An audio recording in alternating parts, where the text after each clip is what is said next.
A Doll's House. By Henrik Ibsen. A Doll's House. Act I. Scene. A room furnished comfortably and tastefully, but not extravagantly.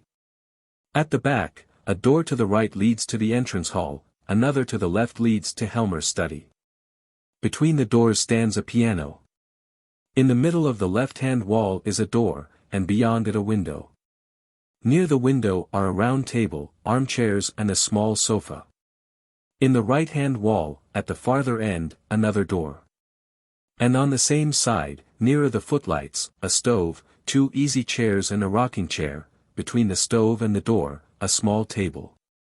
Engravings on the walls, a cabinet with china and other small objects, a small bookcase with well-bound books. The floors are carpeted, and a fire burns in the stove. It is winter.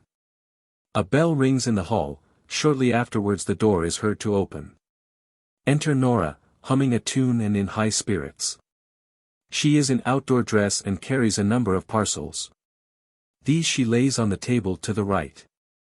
She leaves the outer door open after her, and through it is seen a porter who is carrying a Christmas tree and a basket, which he gives to the maid who has opened the door. Nora. Hide the Christmas tree carefully, Helen. Be sure the children do not see it until this evening, when it is dressed. To the porter, taking out her purse. How much? Porter. 6 pence. Nora. There is a shilling. No, keep the change. The porter thanks her, and goes out. Nora shuts the door. She is laughing to herself, as she takes off her hat and coat. She takes a packet of macaroons from her pocket and eats 1 or 2, then goes cautiously to her husband's door and listens. Yes, he is in. Still humming, she goes to the table on the right. Helmer calls out from his room. Is that my little lark twittering out there? Nora. Busy opening some of the parcels. Yes, it is. Helmer. Is it my little squirrel bustling about? Nora. Yes. Helmer. When did my squirrel come home? Nora. Just now. Puts the bag of macaroons into her pocket and wipes her mouth. Come in here, Torvald, and see what I have bought. Helmer. Don't disturb me. A little later, he opens the door and looks into the room, pen in hand. Bought, did you say? All these things? Has my little spendthrift been wasting money again? Nora. Yes, but, Torvald, this year we really can let ourselves go a little. This is the first Christmas that we have not needed to economize. Helmer. Still, you know, we can't spend money recklessly. Nora. Yes, Torvald, we may be a wee bit more reckless now, mayn't we? Just a tiny wee bit. You are going to have a big salary and earn lots and lots of money. Helmer. Yes, after the new year, but then it will be a whole quarter before the salary is due. Nora. Pooh. We can borrow until then. Helmer. Nora. Goes up to her and takes her playfully by the ear. The same little featherhead. Suppose, now, that I borrowed £50 today, and you spent it all in the Christmas week, and then on New Year's Eve a slate fell on my head and killed me, and... Nora. Putting her hands over his mouth. Oh. Don't say such horrid things. Helmer. Still, suppose that happened, what then? Nora. If that were to happen, I don't suppose I should care whether I owed money or not. Helmer. Yes, but what about the people who had lent it? Nora. They. Who would bother about them? I should not know who they were. Helmer. That is like a woman. But seriously, Nora, you know what I think about that. No debt, no borrowing. There can be no freedom or beauty about a home life that depends on borrowing and debt. We too have kept bravely on the straight road so far, and we will go on the same way for the short time longer that there need be any struggle. Nora. Moving towards the stove. As you please, Torvald. Helmer. Following her. Come, come, my little skylark must not droop her wings. What is this? Is my little squirrel out of temper? Taking out his purse. Nora, what do you think I have got here? Nora. Turning round quickly. Money. Helmer. There you are. Gives her some money. Do you think I don't know what a lot is wanted for housekeeping at Christmas time? Nora. Counting. 10 shillings, a pound, 2 pounds. Thank you, Torvald, that will keep me going for a long time. Helmer. Indeed it must. Nora. Yes, yes, it will. But come here and let me show you what I have bought. And all so cheap. Look, here is a new suit for Ivar, and a sword, and a horse and a trumpet for Bob. And a doll and Dolly's bedstead for Emmy. They are very plain, but anyway she will soon break them in pieces. And here are dress lengths and handkerchiefs for the maids, old and ought really to have something better. Helmer. And what is in this parcel? Nora. Crying out. No, no. You mustn't see that until this evening. Helmer. Very well. But now tell me, you extravagant little person, what would you like for yourself? Nora. For myself? Oh, I am sure I don't want anything. Helmer. Yes, but you must. Tell me something reasonable that you would particularly like to have. Nora. No, I really can't think of anything, unless, Torvald. Helmer. Well. Nora. Playing with his coat buttons, and without raising her eyes to his. If you really want to give me something, you might. Helmer. Well, out with it. Nora. Speaking quickly. You might give me money, Torvald. Only just as much as you can afford, and then one of these days I will buy something with it. Helmer. But, Nora. Nora. Oh, do. Dear Torvald, please, please do. Then I will wrap it up in beautiful gilt paper and hang it on the Christmas tree. Wouldn't that be fun? Helmer. What are little people called that are always wasting money? Nora. Spendthrifts, I know. Let us do as you suggest, Torvald, and then I shall have time to think what I am most in want of. That is a very sensible plan, isn't it? Helmer. Smiling. Indeed it is, that is to say, if you were really to save out of the money I give you, and then really buy something for yourself. But if you spend it all on the housekeeping and any number of unnecessary things, then I merely have to pay up again. Nora. Oh but, Torvald. Helmer. You can't deny it, my dear little Nora. Puts his arm round her waist. It's a sweet little spendthrift, but she uses up a deal of money. One would hardly believe how expensive such little persons are. Nora. It's a shame to say that.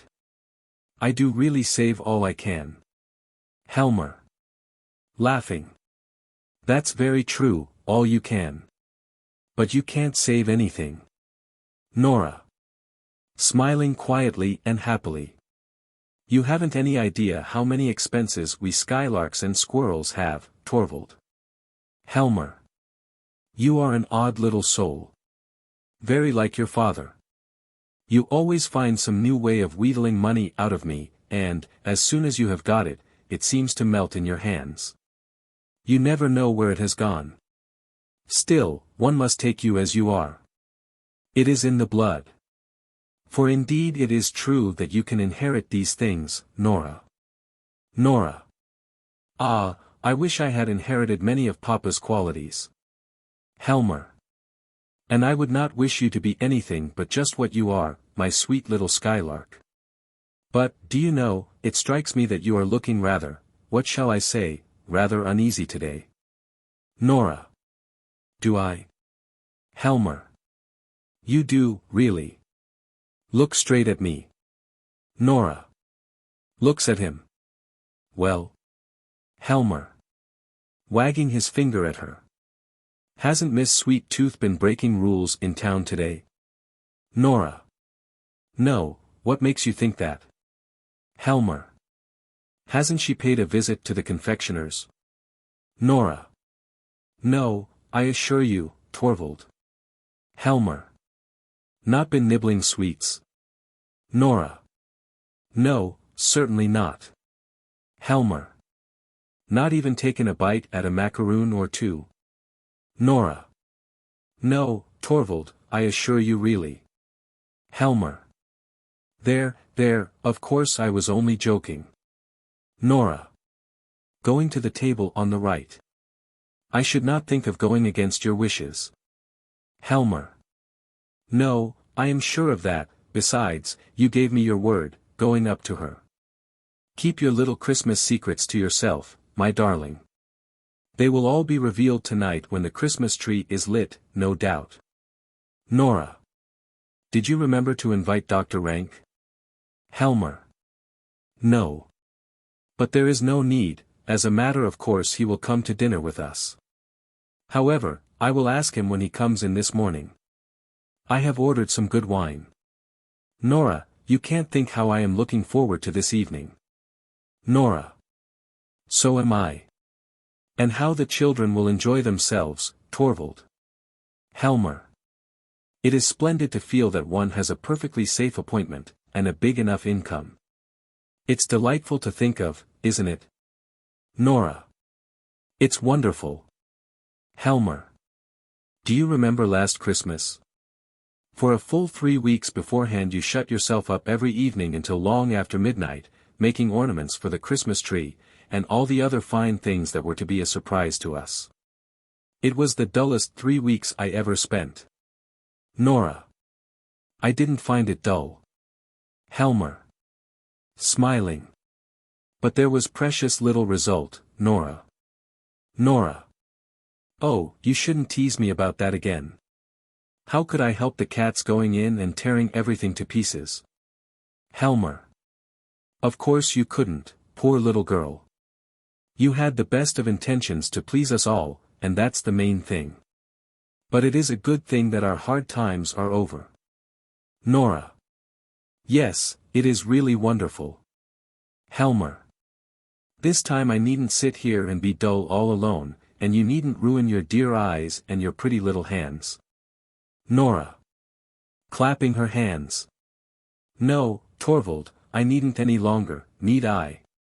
It's wonderfully lovely to hear you say so. Taking his arm. Now I will tell you how I have been thinking we ought to arrange things, Torvald. As soon as Christmas is over, a bell rings in the hall. There's the bell. She tidies the room a little. There's someone at the door. What a nuisance. Helmer. If it is a caller, remember I am not at home. Maid. In the doorway. A lady to see you, ma'am, a stranger. Nora. Ask her to come in. Maid. To Helmer. The doctor came at the same time, sir. Helmer. Did he go straight into my room? Maid. Yes, sir. Helmer goes into his room. The maid ushers in Mrs. Linda, who is in traveling dress, and shuts the door. Mrs. Linda. In a dejected and timid voice. How do you do, Nora? Nora. Doubtfully. How do you do? Mrs. Linda. You don't recognize me, I suppose. Nora. No, I don't know, yes, to be sure, I seem to, suddenly. Yes. Christine. Is it really you? Mrs. Linda. Yes, it is I. Nora. Christine. To think of my not recognizing you. And yet how could I, in a gentle voice. How you have altered, Christine. Mrs. Linda. Yes, I have indeed. In 9-10 long years. Nora. Is it so long since we met? I suppose it is. The last 8 years have been a happy time for me, I can tell you. And so now you have come into the town, and have taken this long journey in winter. That was plucky of you. Mrs. Linda. I arrived by steamer this morning. Nora. To have some fun at Christmas time, of course. How delightful. We will have such fun together. But take off your things. You are not cold, I hope. Helps her. Now we will sit down by the stove, and be cozy. No, take this armchair, I will sit here in the rocking chair. Takes her hands. Now you look like your old self again. It was only the first moment. You are a little paler, Christine, and perhaps a little thinner. Mrs. Linda. And much, much older, Nora. Nora. Perhaps a little older, very, very little, certainly not much. Stops suddenly and speaks seriously. What a thoughtless creature I am, chattering away like this. My poor, dear Christine, do forgive me. Mrs. Linda. What do you mean, Nora? Nora. Gently. Poor Christine, you are a widow. Mrs. Linda. Yes. It is 3 years ago now. Nora. Yes, I knew, I saw it in the papers. I assure you, Christine, I meant ever so often to write to you at the time, but I always put it off and something always prevented me. Mrs. Linda. I quite understand, dear. Nora. It was very bad of me, Christine. Poor thing, how you must have suffered. And he left you nothing? Mrs. Linda. No. Nora. And no children? Mrs. Linda. No. Nora. Nothing at all, then. Mrs. Linda.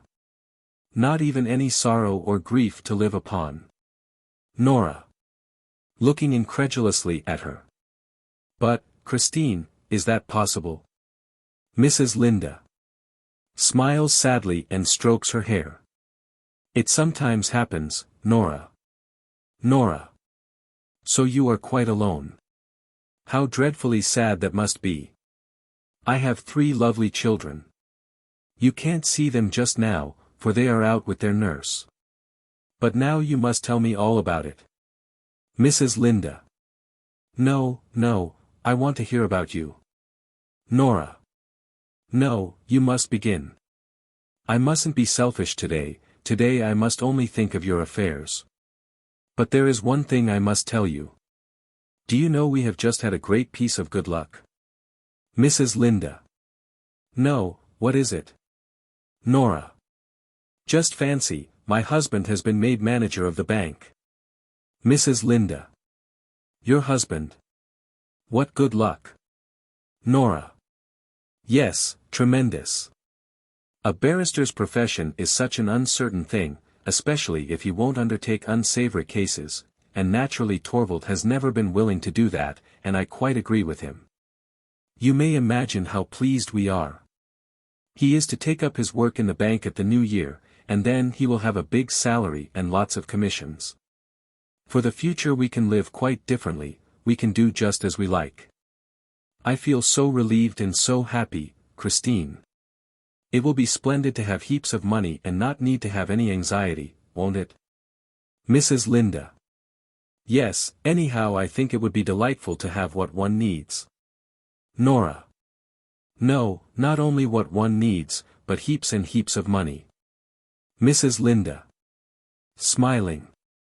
Nora, haven't you learned sense yet? In our school days you were a great spendthrift. Nora. Laughing.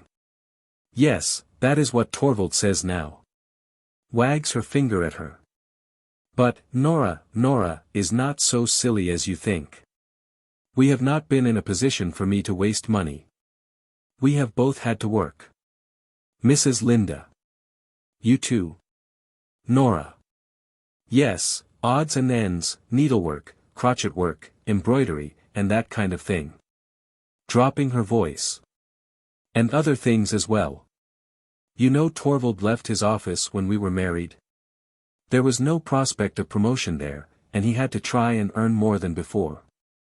But during the first year he overworked himself dreadfully. You see, he had to make money every way he could, and he worked early and late, but he couldn't stand it, and fell dreadfully ill, and the doctors said it was necessary for him to go south. Mrs. Linda. You spent a whole year in Italy, didn't you? Nora. Yes. It was no easy matter to get away, I can tell you. It was just after Ivar was born, but naturally we had to go. It was a wonderfully beautiful journey, and it saved Torvald's life. But it cost a tremendous lot of money, Christine.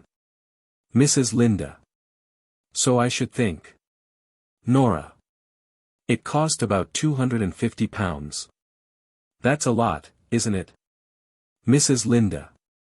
Yes, and in emergencies like that it is lucky to have the money. Nora. I ought to tell you that we had it from Papa. Mrs. Linda. Oh, I see. It was just about that time that he died, wasn't it? Nora. Yes, and, just think of it, I couldn't go and nurse him. I was expecting little Ivar's birth every day and I had my poor sick Torvald to look after. My dear, kind father, I never saw him again, Christine. That was the saddest time I have known since our marriage. Mrs. Linda. I know how fond you were of him. And then you went off to Italy. Nora. Yes.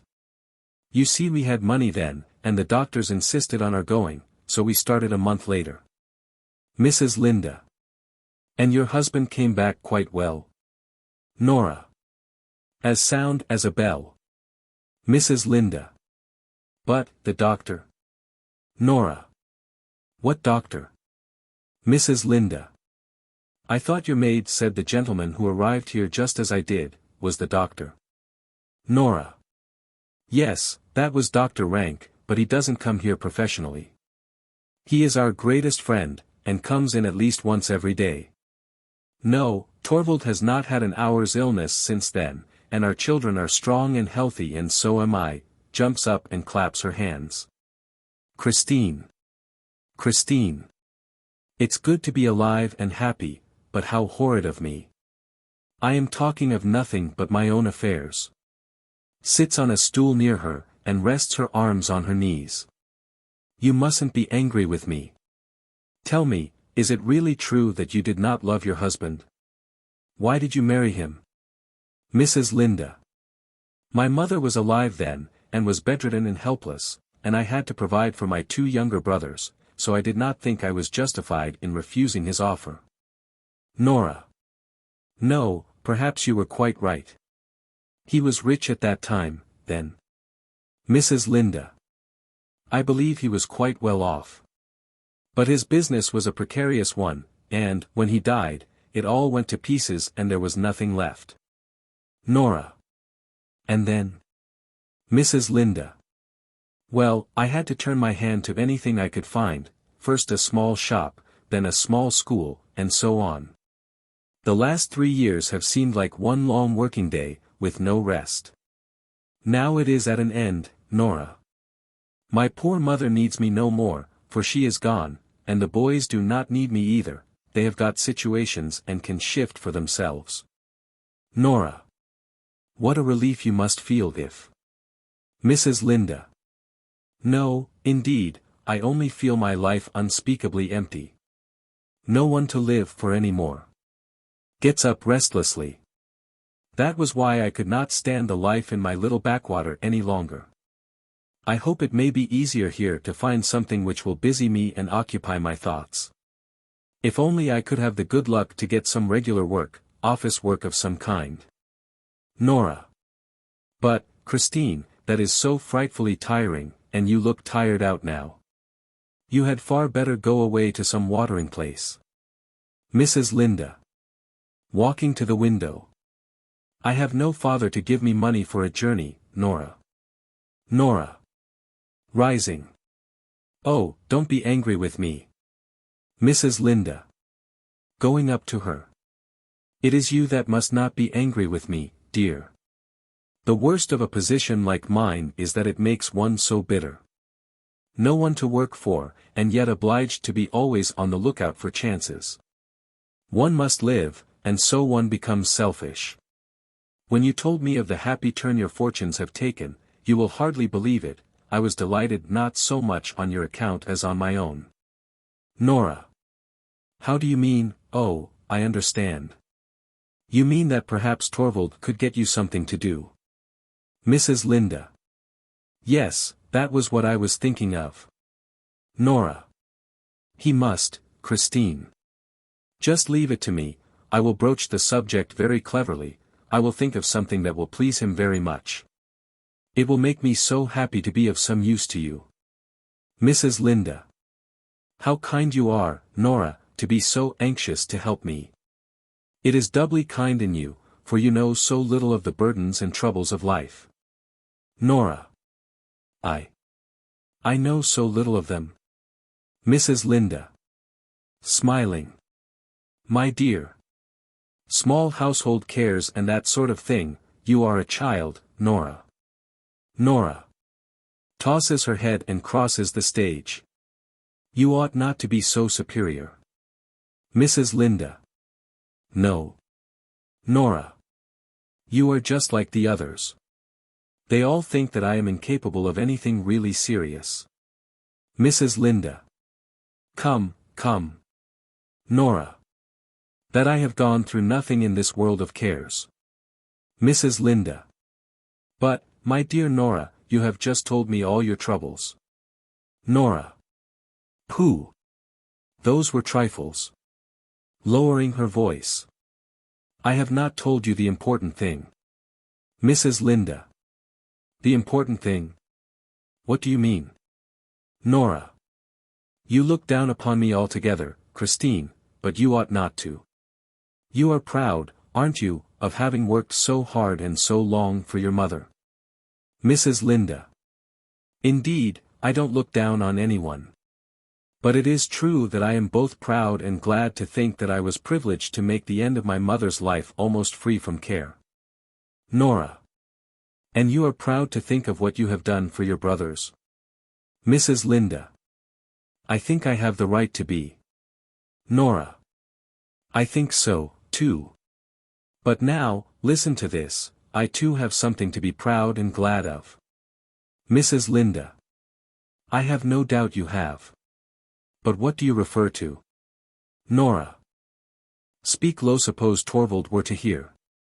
He mustn't on any account, no one in the world must know, Christine, except you. Mrs. Linda. But what is it? Nora. Come here. Pulls her down on the sofa beside her. Now I will show you that I too have something to be proud and glad of. It was I who saved Torvald's life. Mrs. Linda. Saved? How? Nora. I told you about our trip to Italy. Torvald would never have recovered if he had not gone there.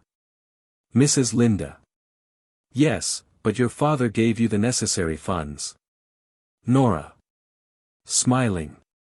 Yes, that is what Torvald and all the others think, but... Mrs. Linda. But... Nora. Papa didn't give us a shilling. It was I who procured the money. Mrs. Linda. You. All that large sum? Nora. £250. What do you think of that? Mrs. Linda. But, Nora, how could you possibly do it? Did you win a prize in the lottery? Nora. Contemptuously. In the lottery? There would have been no credit in that. Mrs. Linda. But where did you get it from, then? Nora, humming and smiling with an air of mystery. HM. Aha. Mrs. Linda. Because you couldn't have borrowed it. Nora. Couldn't I? Why not? Mrs. Linda. No, a wife cannot borrow without her husband's consent. Nora. Tossing her head. Oh, if it is a wife who has any head for business, a wife who has the wit to be a little bit clever. Mrs. Linda. I don't understand it at all, Nora. Nora. There is no need you should. I never said I had borrowed the money. I may have got it some other way. Lies back on the sofa. Perhaps I got it from some other admirer. When anyone is as attractive as I am. Mrs. Linda. You are a mad creature. Nora. Now, you know you're full of curiosity, Christine. Mrs. Linda. Listen to me, Nora dear. Haven't you been a little bit imprudent? Nora. Sits up straight. Is it imprudent to save your husband's life? Mrs. Linda. It seems to me imprudent, without his knowledge, to. Nora. But it was absolutely necessary that he should not know. My goodness, can't you understand that? It was necessary he should have no idea what a dangerous condition he was in. It was to me that the doctors came and said that his life was in danger, and that the only thing to save him was to live in the South. Do you suppose I didn't try, first of all, to get what I wanted as if it were for myself? I told him how much I should love to travel abroad like other young wives. I tried tears and entreaties with him. I told him that he ought to remember the condition I was in, and that he ought to be kind and indulgent to me. I even hinted that he might raise a loan. That nearly made him angry, Christine. He said I was thoughtless, and that it was his duty as my husband not to indulge me in my whims and caprices, as I believe he called them. Very well, I thought, you must be saved, and that was how I came to devise a way out of the difficulty. Mrs. Linda. And did your husband never get to know from your father that the money had not come from him? Nora. No, never. Papa died just at that time. I had meant to let him into the secret and beg him never to reveal it. But he was so ill then, alas, there never was any need to tell him. Mrs. Linda. And since then have you never told your secret to your husband? Nora. Good heavens, no. How could you think so?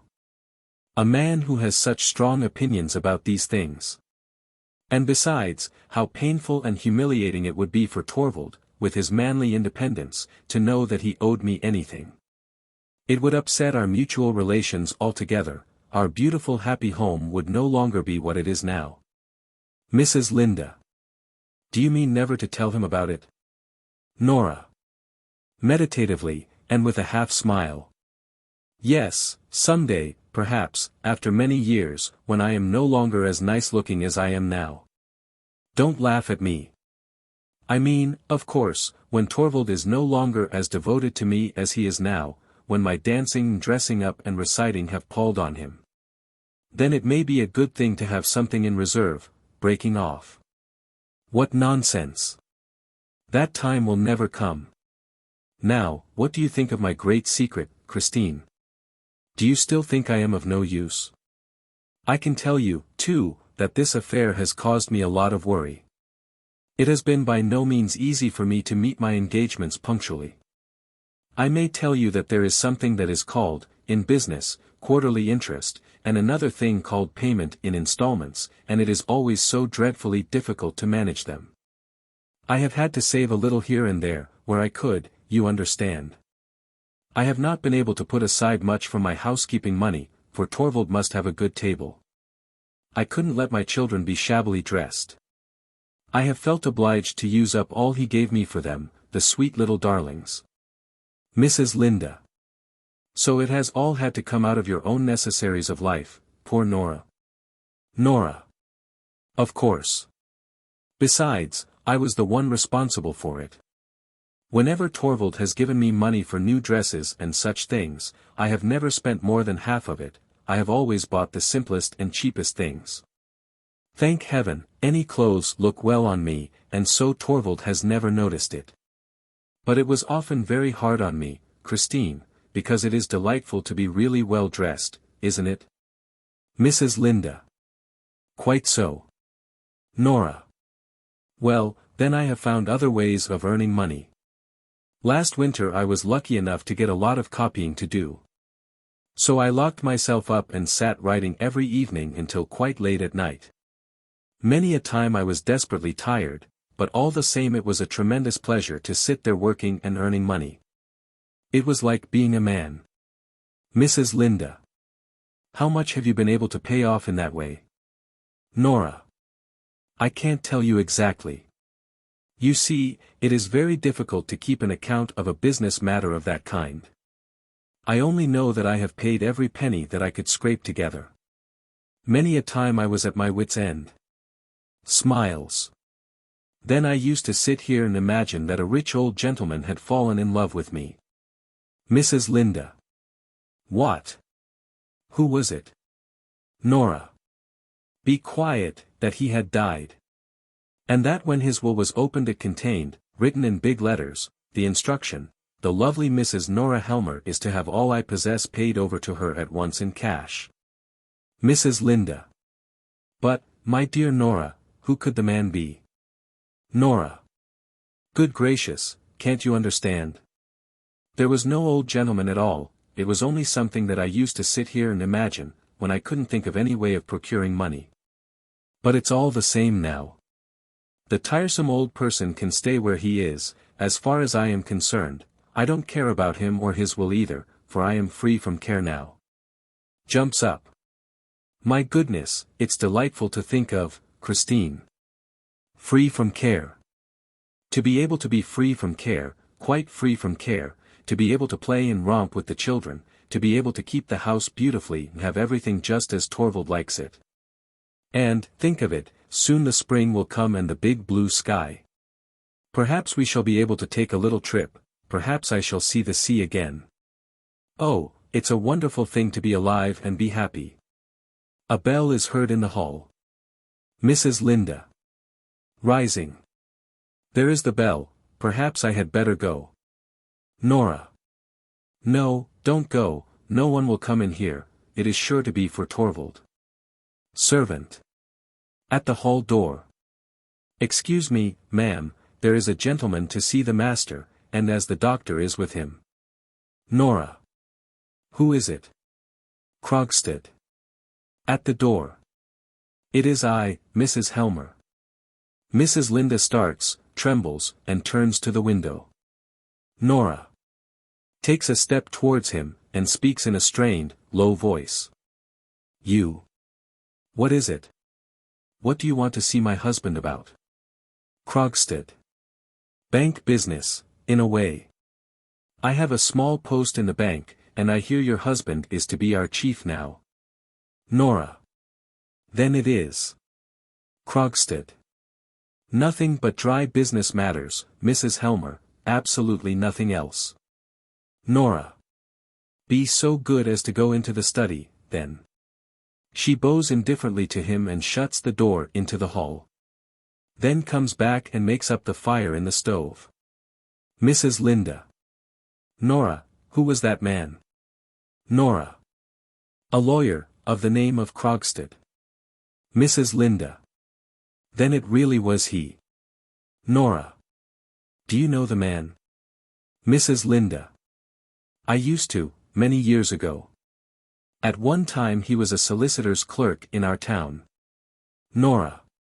Yes, he was. Mrs. Linda. He is greatly altered. Nora. He made a very unhappy marriage. Mrs. Linda. He is a widower now, isn't he? Nora. With several children. There now, it is burning up. Shuts the door of the stove and moves the rocking chair aside. Mrs. Linda. They say he carries on various kinds of business. Nora. Really? Perhaps he does, I don't know anything about it. But don't let us think of business, it is so tiresome. Dr. Rank. Comes out of Helmer's study. Before he shuts the door he calls to him. No, my dear fellow, I won't disturb you, I would rather go into your wife for a little while. Shuts the door and sees Mrs. Linda. I beg your pardon. I am afraid I am disturbing you too. Nora. No, not at all. Introducing him. Dr. Rank, Mrs. Linda. Rank. I have often heard Mrs. Linda's name mentioned here. I think I passed you on the stairs when I arrived, Mrs. Linda. Mrs. Linda. Yes, I go up very slowly, I can't manage stairs well. Rank. Ah. Some slight internal weakness. Mrs. Linda. No, the fact is I have been overworking myself. Rank. Nothing more than that. Then I suppose you have come to town to amuse yourself with our entertainments. Mrs. Linda. I have come to look for work. Rank. Is that a good cure for overwork? Mrs. Linda. One must live, Dr. Rank. Rank. Yes, the general opinion seems to be that it is necessary. Nora. Look here, Dr. Rank, you know you want to live. Rank. Certainly. However wretched I may feel, I want to prolong the agony as long as possible. All my patients are like that. And so are those who are morally diseased. One of them, and a bad case too, is at this very moment with Helmer. Mrs. Linda. Sadly. Ah. Nora. Whom do you mean? Rank. A lawyer of the name of Krogstad, a fellow you don't know at all. He suffers from a diseased moral character, Mrs. Helmer, but even he began talking of its being highly important that he should live. Nora. Did he? What did he want to speak to Torvald about? Rank. I have no idea. I only heard that it was something about the bank. Nora. I didn't know this. What's his name? Krogstad had anything to do with the bank? Rank. Yes, he has some sort of appointment there. To Mrs. Linda. I don't know whether you find also in your part of the world that there are certain people who go zealously snuffing about to smell out moral corruption, and, as soon as they have found some, put the person concerned into some lucrative position where they can keep their eye on him. Healthy natures are left out in the cold. Mrs. Linda. Still I think the sick are those who most need taking care of. Rank. Shrugging his shoulders. Yes, there you are. That is the sentiment that is turning society into a sick house. Nora, who has been absorbed in her thoughts, breaks out into smothered laughter and claps her hands. Rank. Why do you laugh at that? Have you any notion what society really is? Nora. What do I care about tiresome society? I am laughing at something quite different, something extremely amusing. Tell me, Dr. Rank, are all the people who are employed in the bank dependent on Torvald now? Rank. Is that what you find so extremely amusing? Nora. Smiling and humming. That's my affair. Walking about the room. It's perfectly glorious to think that Torvald has so much power over so many people. Takes the packet from her pocket. Dr. Rank, what do you say to a macaroon?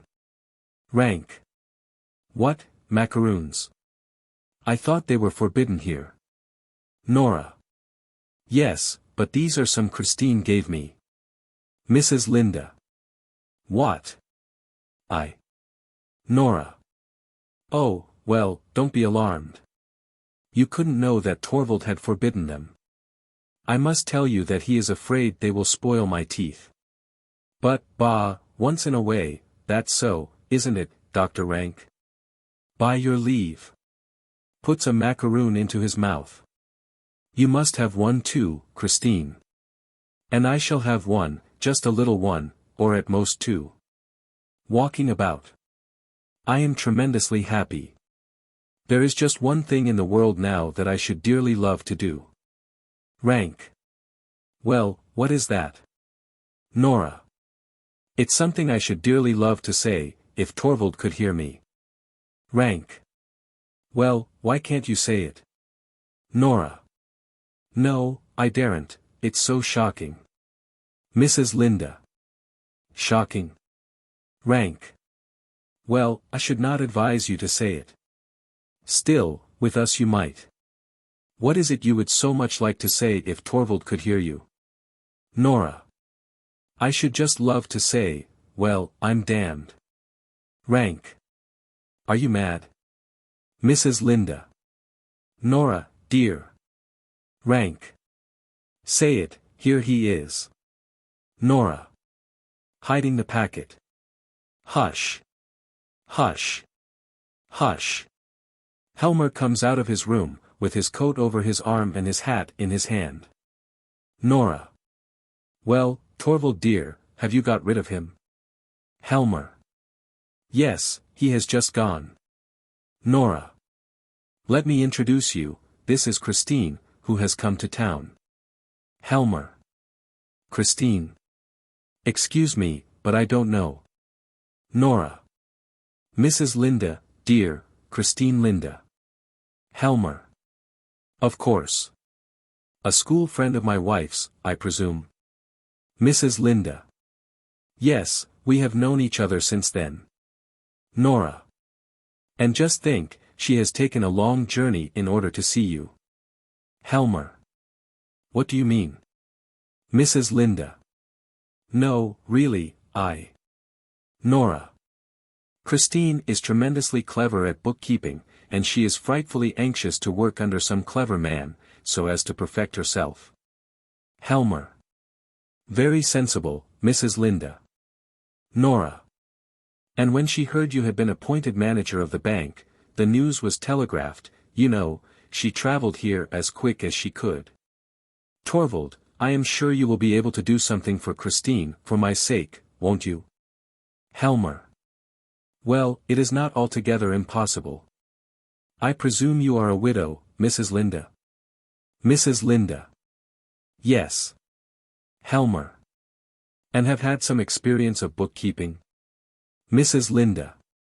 Yes, a fair amount. Helmer. Ah. Well, it's very likely I may be able to find something for you. Nora. Clapping her hands. What did I tell you? What did I tell you? Helmer. You have just come at a fortunate moment, Mrs. Linda. Mrs. Linda. How am I to thank you? Helmer. There is no need. Puts on his coat. But today you must excuse me. Rank. Wait a minute, I will come with you. Brings his fur coat from the hall and warms it at the fire. Nora. Don't be long away, Torvald dear. Helmer. About an hour, not more. Nora. Are you going too, Christine? Mrs. Linda. Putting on her cloak. Yes, I must go and look for a room. Helmer. Oh, well then, we can walk down the street together. Nora. Helping her. What a pity it is we are so short of space here. I am afraid it is impossible for us. Mrs. Linda. Please don't think of it. Goodbye, Nora dear, and many thanks. Nora. Goodbye for the present. Of course you will come back this evening. And you too, Dr. Rank. What do you say? If you are well enough. Oh, you must be. Wrap yourself up well. They go to the door all talking together. Children's voices are heard on the staircase. Nora. There they are. There they are. She runs to open the door. The nurse comes in with the children. Come in. Come in. Stoops and kisses them. Oh, you sweet blessings. Look at them, Christine. Aren't they darlings? Rank. Don't let us stand here in the draught. Helmer. Come along, Mrs. Linda, the place will only be bearable for a mother now. Rank, Helmer, and Mrs. Linda go downstairs. The nurse comes forward with the children, Nora shuts the hall door. Nora. How fresh and well you look. Such red cheeks like apples and roses. The children all talk at once while she speaks to them. Have you had great fun? That's splendid. What, you pulled both Emmy and Bob along on the sledge? Both at once, that was good. You are a clever boy, Ivar.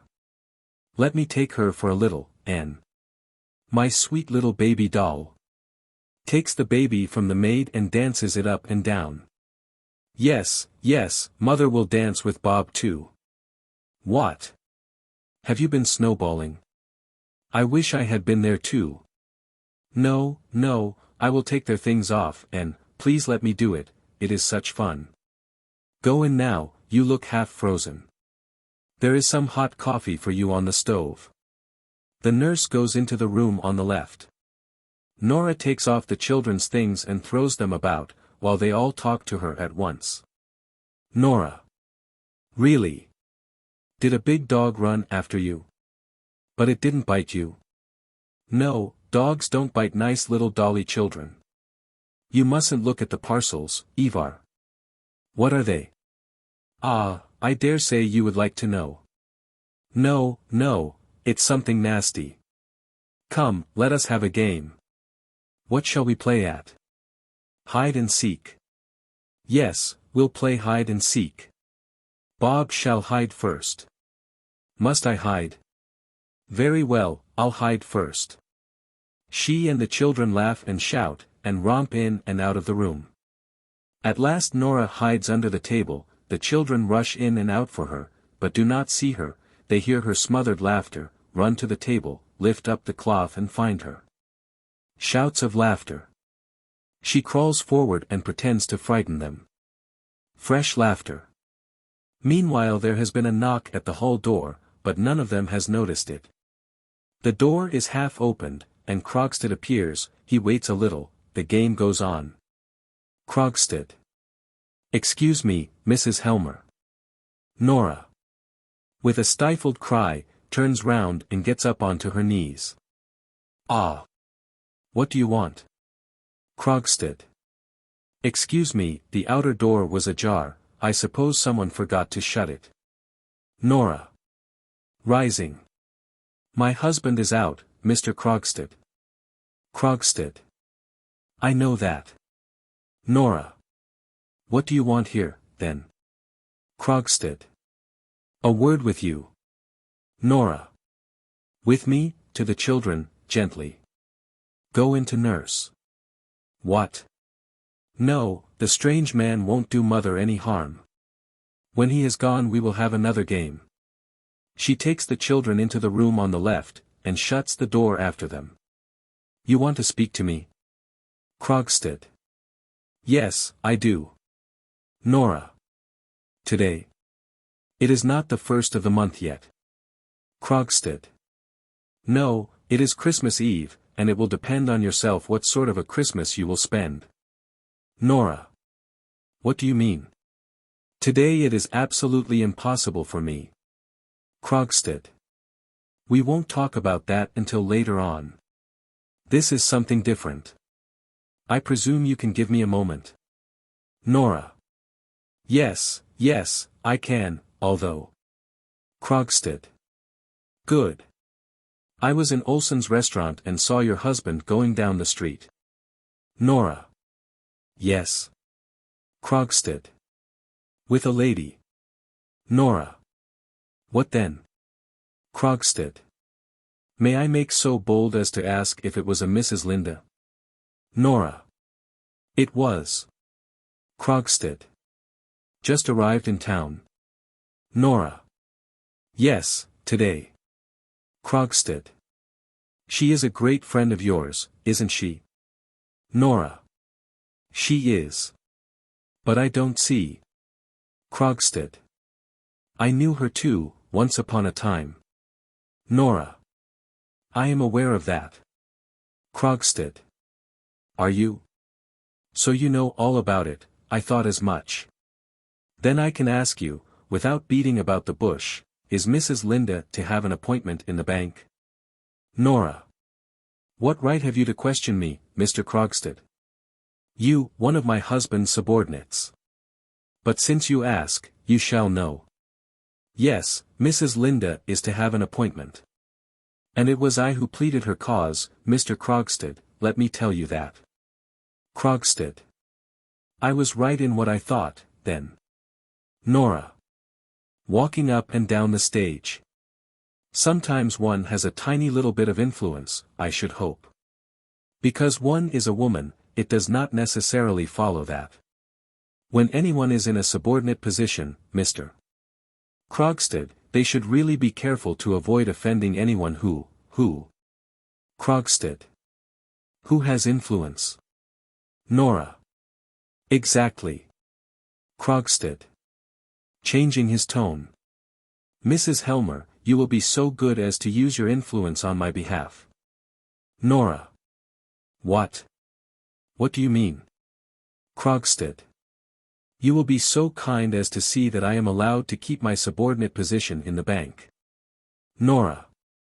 What do you mean by that? Who proposes to take your post away from you? Krogstad. Oh, there is no necessity to keep up the pretense of ignorance. I can quite understand that your friend is not very anxious to expose herself to the chance of rubbing shoulders with me. And I quite understand, too, whom I have to thank for being turned off. Enore, but I assure you. Krogstad. Very likely, but, to come to the point, the time has come when I should advise you to use your influence to prevent that. Nora. But, Mr. Krogstad, I have no influence. Krogstad. Haven't you? I thought you said yourself just now. Nora. Naturally I did not mean you to put that construction on it. What should make you think I have any influence of that kind with my husband? Krogstad. Oh, I have known your husband from our student days. I don't suppose he is any more unassailable than other husbands. Nora. If you speak slightingly of my husband, I shall turn you out of the house. Krogstad. You are bold, Mrs. Helmer. Nora. I am not afraid of you any longer. As soon as the new year comes, I shall in a very short time be free of the whole thing. Krogstad. Controlling himself. Listen to me, Mrs. Helmer. If necessary, I am prepared to fight for my small post in the bank as if I were fighting for my life. Nora. So it seems. Krogstad. It is not only for the sake of the money, indeed, that weighs least with me in the matter. There is another reason, well, I may as well tell you. My position is this. I dare say you know, like everybody else, that once, many years ago, I was guilty of an indiscretion. Nora. I think I have heard something of the kind. Krogstad. The matter never came into court, but every way seemed to be closed to me after that. So I took to the business that you know of. I had to do something, and, honestly, I don't think I've been one of the worst. But now I must cut myself free from all that. My sons are growing up, for their sake I must try and win back as much respect as I can in the town. This post in the bank was like the first step up for me, and now your husband is going to kick me downstairs again into the mud. Nora. But you must believe me, Mr. Krogstad, it is not in my power to help you at all. Krogstad. Then it is because you haven't the will, but I have means to compel you. Nora. You don't mean that you will tell my husband that I owe you money? Krogstad. Suppose I were to tell him. Nora. It would be perfectly infamous of you. Sobbing. To think of his learning my secret, which has been my joy and pride, in such an ugly, clumsy way, that he should learn it from you. And it would put me in a horribly disagreeable position. Krogstad. Only disagreeable? Nora. Impetuously. Well, do it, then, and it will be the worse for you. My husband will see for himself what a blackguard you are, and you certainly won't keep your post then. Krogstad. I asked you if it was only a disagreeable scene at home that you were afraid of. Nora. If my husband does get to know of it, of course he will at once pay you what is still owing, and we shall have nothing more to do with you. Krogstad. Coming a step nearer. Listen to me, Mrs. Helmer. Either you have a very bad memory or you know very little of business. I shall be obliged to remind you of a few details. Nora. What do you mean? Krogstad. When your husband was ill, you came to me to borrow £250. Nora. I didn't know anyone else to go to. Krogstad. I promised to get you that amount. Nora. Yes, and you did so. Krogstad. I promised to get you that amount, on certain conditions. Your mind was so taken up with your husband's illness, and you were so anxious to get the money for your journey, that you seem to have paid no attention to the conditions of our bargain. Therefore it will not be amiss if I remind you of them. Now, I promise to get the money on the security of a bond which I drew up. Nora. Yes, and which I signed. Krogstad. Good. But below your signature there were a few lines constituting your father a surety for the money. Those lines your father should have signed. Nora. Should. He did sign them. Krogstad. I had left the date blank, that is to say, your father should himself have inserted the date on which he signed the paper. Do you remember that? Nora. Yes, I think I remember. Krogstad. Then I gave you the bond to send by post to your father. Is that not so? Nora. Yes. Krogstad. And you naturally did so at once, because 5 or 6 days afterwards you brought me the bond with your father's signature. And then I gave you the money. Nora. Well, haven't I been paying it off regularly? Krogstad. Fairly so, yes. But, to come back to the matter in hand, that must have been a very trying time for you, Mrs. Helmer. Nora. It was, indeed. Krogstad. Your father was very ill, wasn't he? Nora. He was very near his end. Krogstad. And died soon afterwards. Nora. Yes. Krogstad. Tell me, Mrs. Helmer, can you by any chance remember what day your father died, on what day of the month, I mean? Nora. Papa died on the 29th of September. Krogstad.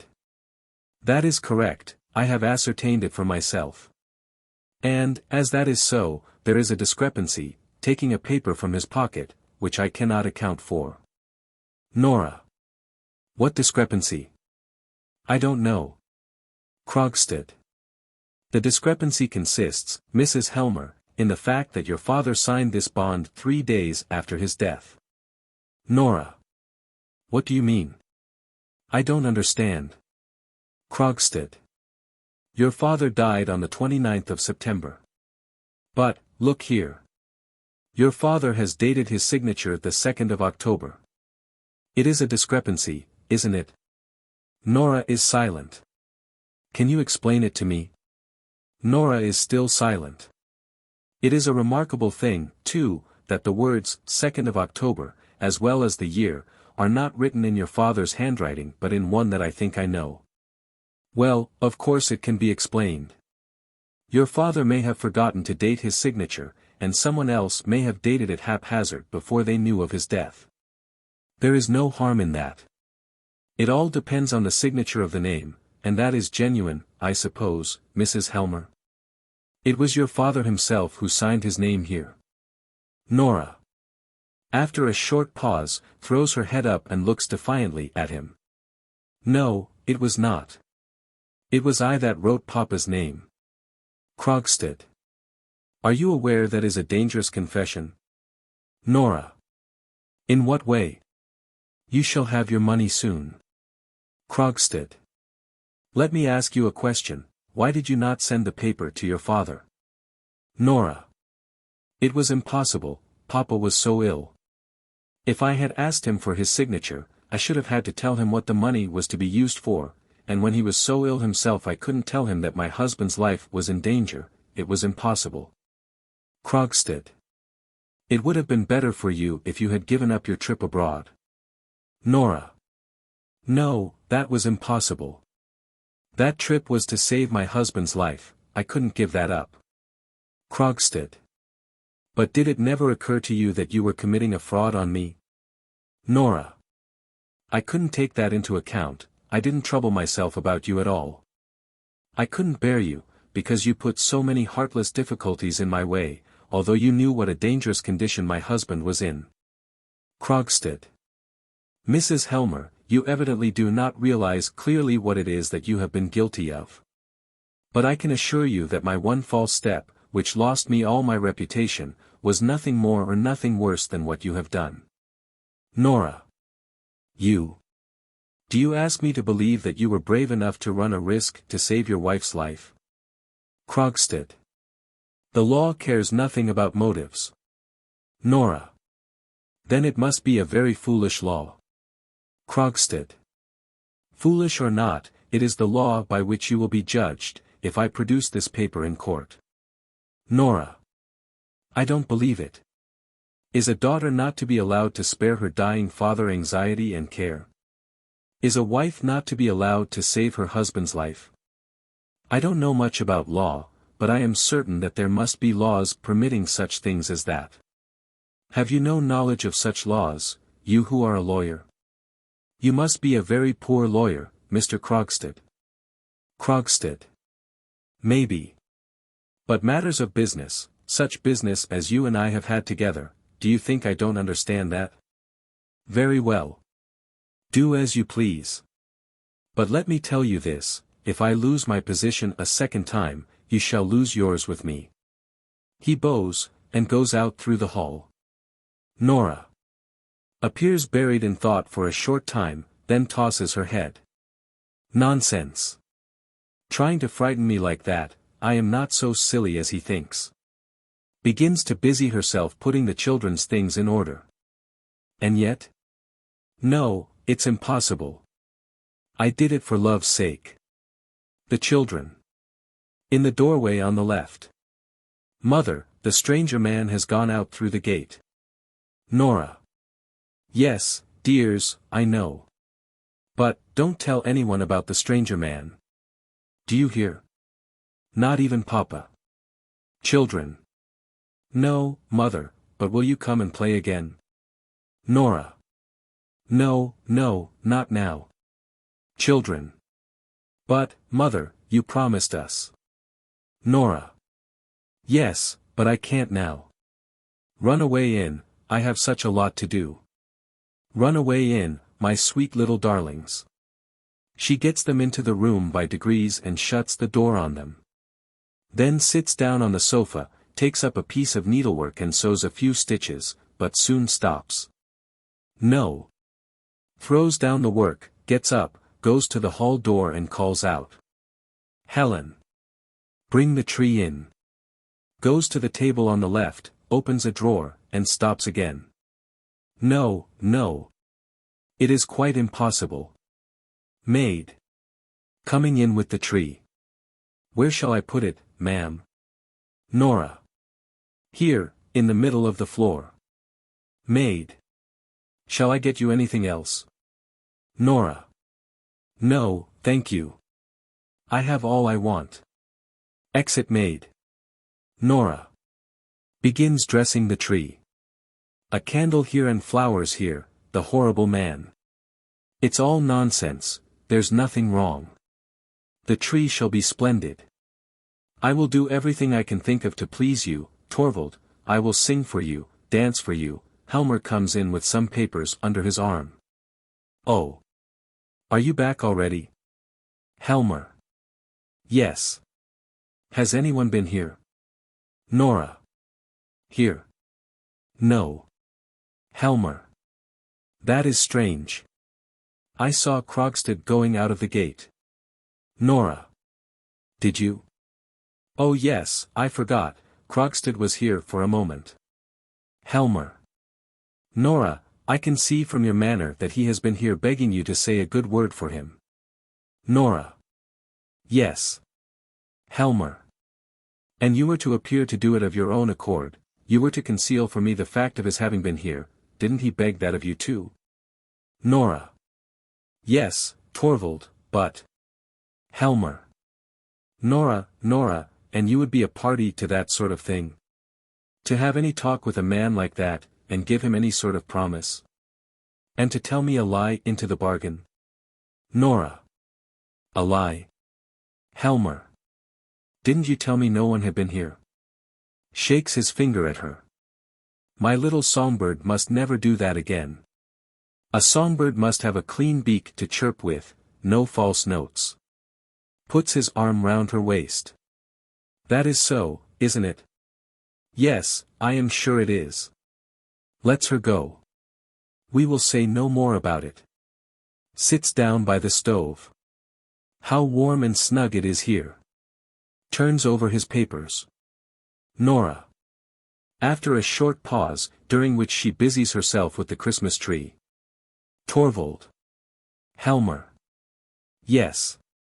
Nora. I am looking forward tremendously to the fancy dress ball at the Stenborgs the day after tomorrow. Helmer. And I am tremendously curious to see what you are going to surprise me with. Nora. It was very silly of me to want to do that. Helmer. What do you mean? Nora.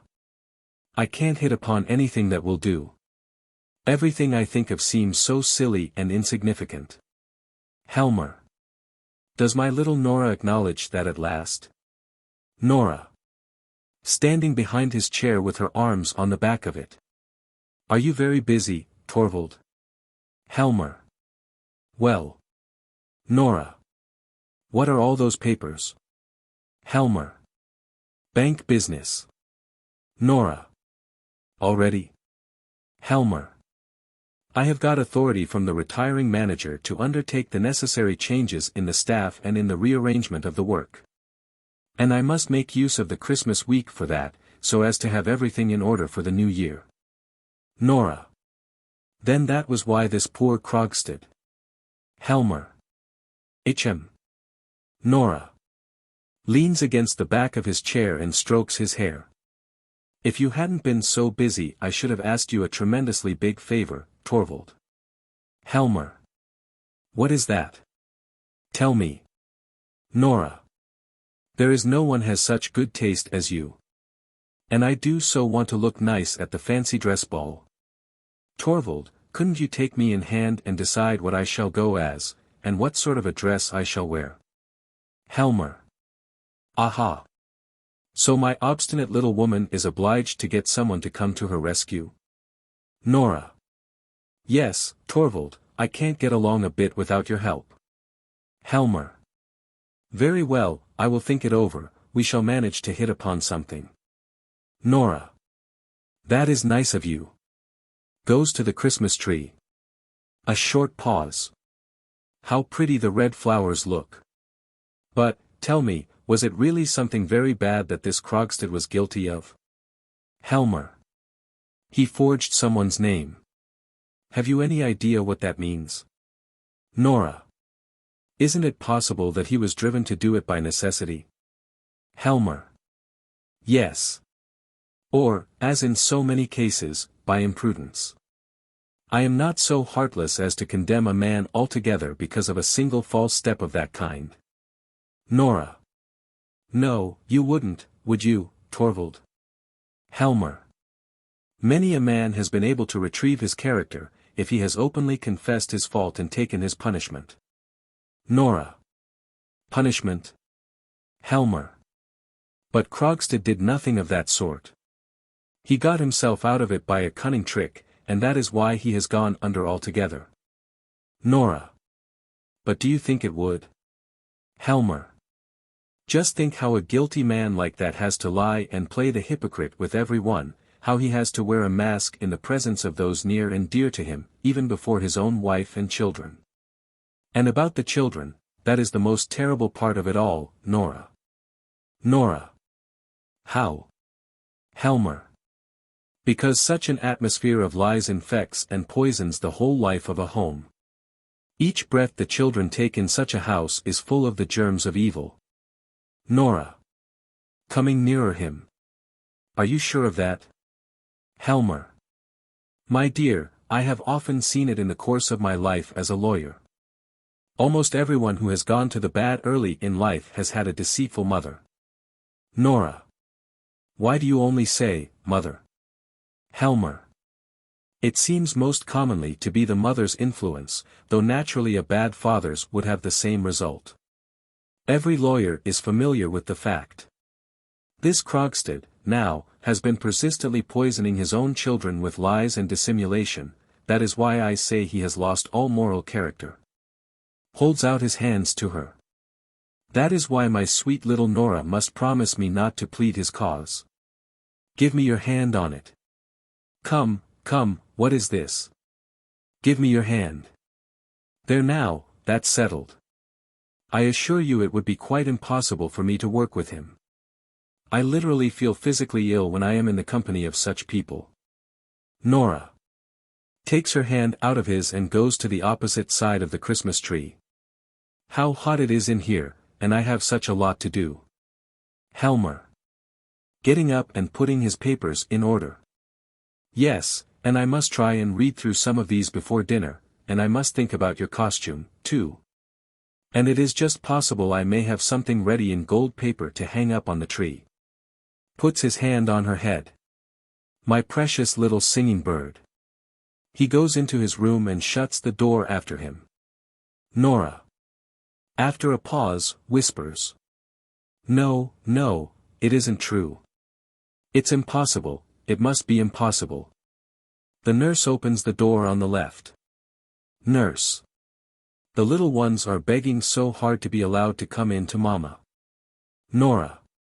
No, no, no. Don't let them come in to me. You stay with them, Anne. Nurse.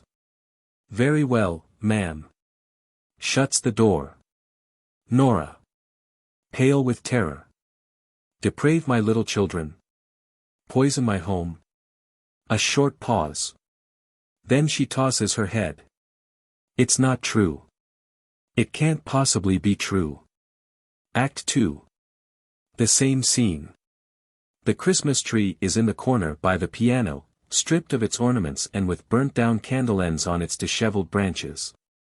Nora's cloak and hat are lying on the sofa. She is alone in the room, walking about uneasily. She stops by the sofa and takes up her cloak. Nora drops her cloak. Someone is coming now. Goes to the door and listens. No, it is no one. Of course, no one will come today, Christmas Day, nor tomorrow either. But, perhaps, opens the door and looks out. No, nothing in the letterbox, it is quite empty. Comes forward. What rubbish. Of course he can't be in earnest about it. Such a thing couldn't happen, it is impossible, I have 3 little children. Enter the nurse from the room on the left, carrying a big cardboard box. Nurse. At last I have found the box with the fancy dress. Nora. Thanks, put it on the table. Nurse. Doing so. But it is very much in want of mending. Nora. I should like to tear it into 100,000 pieces. Nurse. What an idea. It can easily be put in order, just a little patience. Nora. Yes, I will go and get Mrs. Linda to come and help me with it. Nurse. What, out again? In this horrible weather? You will catch cold, ma'am, and make yourself ill. Nora. Well, worse than that might happen. How are the children? Nurse. The poor little souls are playing with their Christmas presents, but... Nora. Do they ask much for me? Nurse. You see, they are so accustomed to have their mama with them. Nora. Yes, but, nurse, I shall not be able to be so much with them now as I was before. Nurse. Oh well, young children easily get accustomed to anything. Nora. Do you think so? Do you think they would forget their mother if she went away altogether? Nurse. Good heavens, went away altogether. Nora. Nurse, I want you to tell me something I have often wondered about. How could you have the heart to put your own child out among strangers? Nurse. I was obliged to, if I wanted to be little Nora's nurse. Nora. Yes, but how could you be willing to do it? Nurse. What, when I was going to get such a good place by it? A poor girl who has got into trouble should be glad to. Besides, that wicked man didn't do a single thing for me. Nora. But I suppose your daughter has quite forgotten you. Nurse. No, indeed she hasn't. She wrote to me when she was confirmed, and when she was married. Nora. Putting her arms round her neck. Dear old Anne, you were a good mother to me when I was little. Nurse. Little Nora, poor dear, had no other mother but me. Nora. And if my little ones had no other mother, I am sure you would. What nonsense I am talking. Opens the box. Go into them. Now I must. You will see tomorrow how charming I shall look. Nurse. I am sure there will be no one at the ball so charming as you, ma'am. Goes into the room on the left. Nora. Begins to unpack the box, but soon pushes it away from her. If only I dared go out. If only no one would come. If only I could be sure nothing would happen here in the meantime. Stuff and nonsense. No one will come. Only I mustn't think about it. I will brush my muff. What lovely, lovely gloves. Out of my thoughts, out of my thoughts. 1, 2, 3, 4, 5, 6, screams. Ah! There is someone coming. Makes a movement towards the door, but stands irresolute. Enter Mrs. Linda from the hall, where she has taken off her cloak and hat. Nora.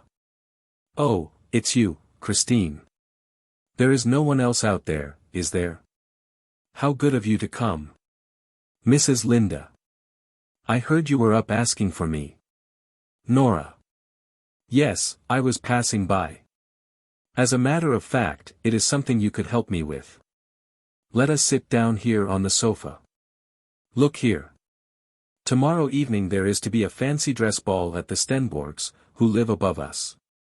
And Torvald wants me to go as a Neapolitan fisher girl, and dance the tarantella that I learned at Capri. Mrs. Linda. I see, you are going to keep up the character. Nora. Yes, Torvald wants me to. Look, here is the dress.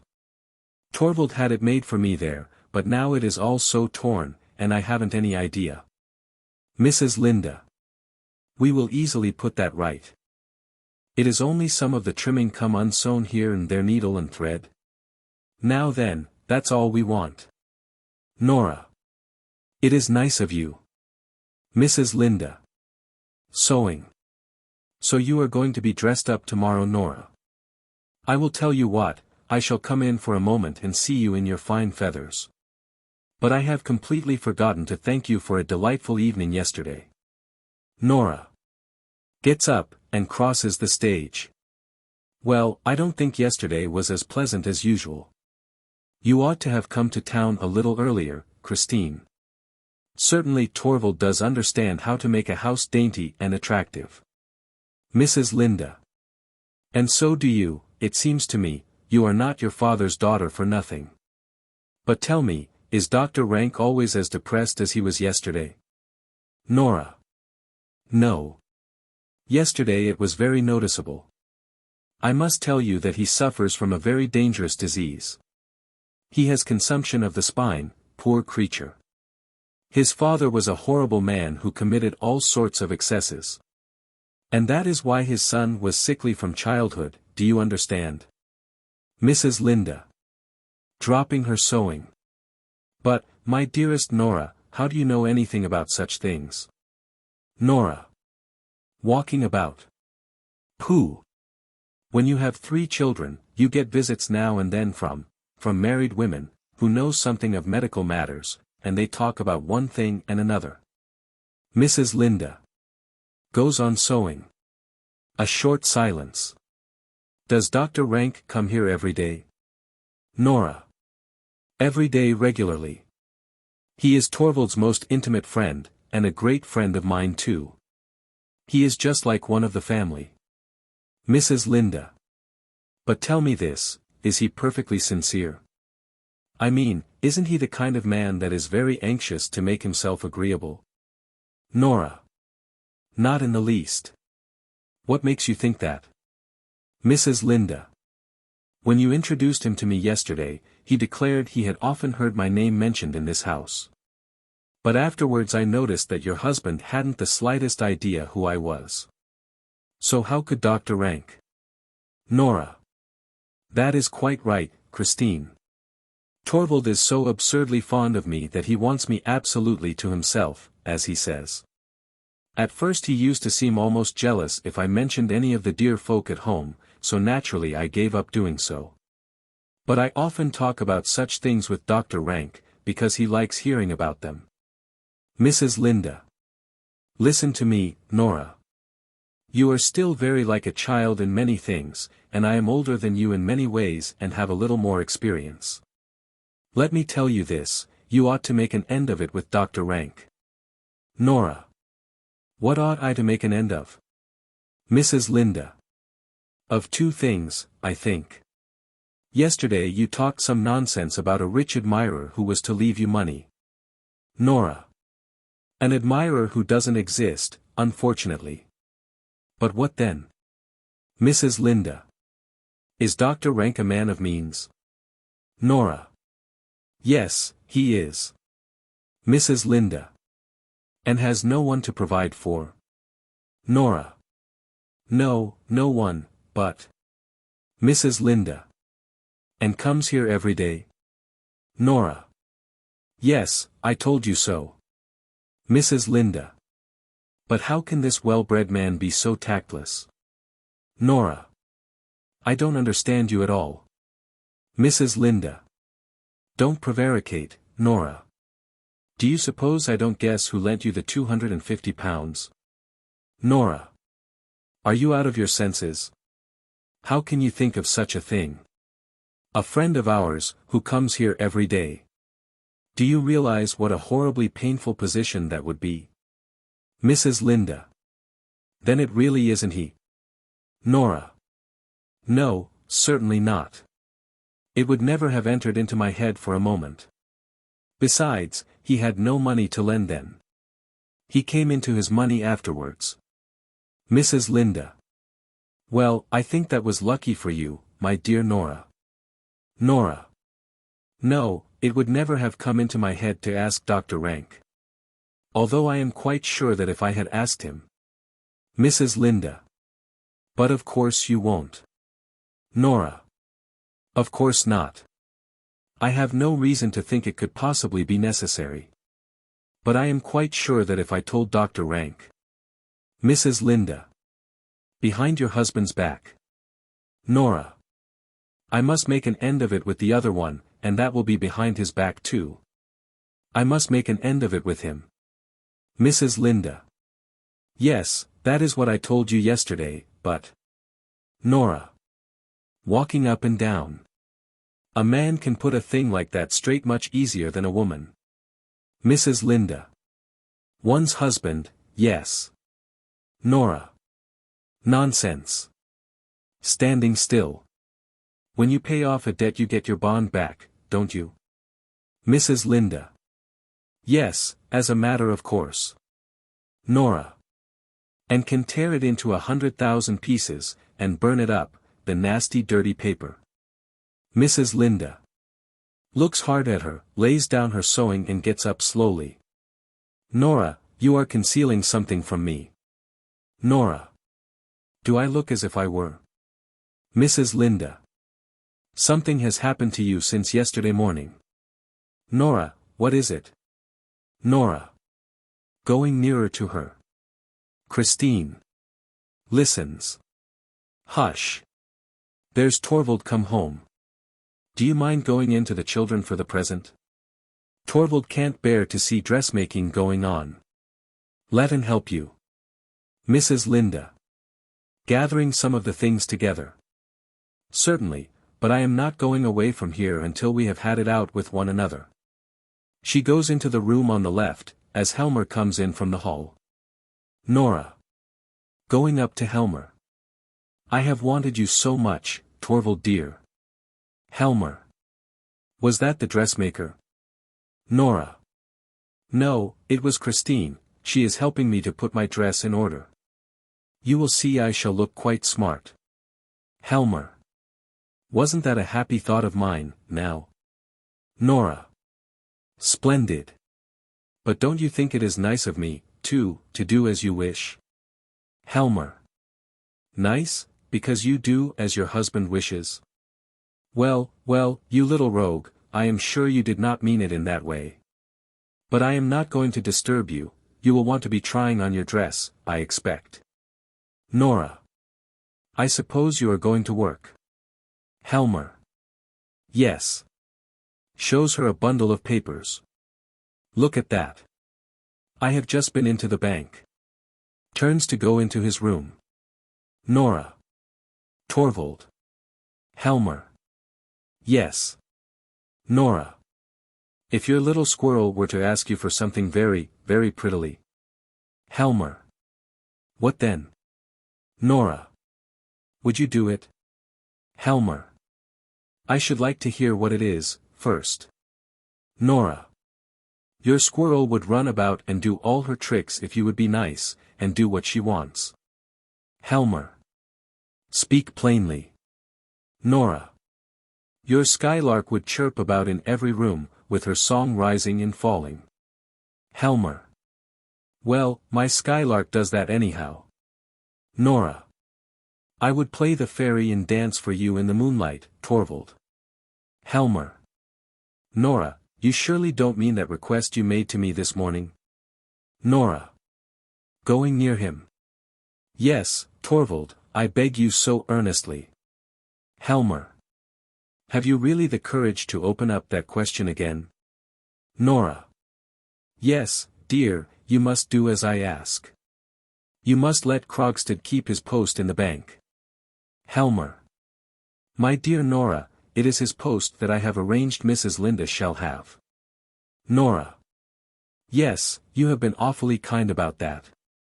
But you could just as well dismiss some other clerk instead of Krogstad. Helmer. This is simply incredible obstinacy.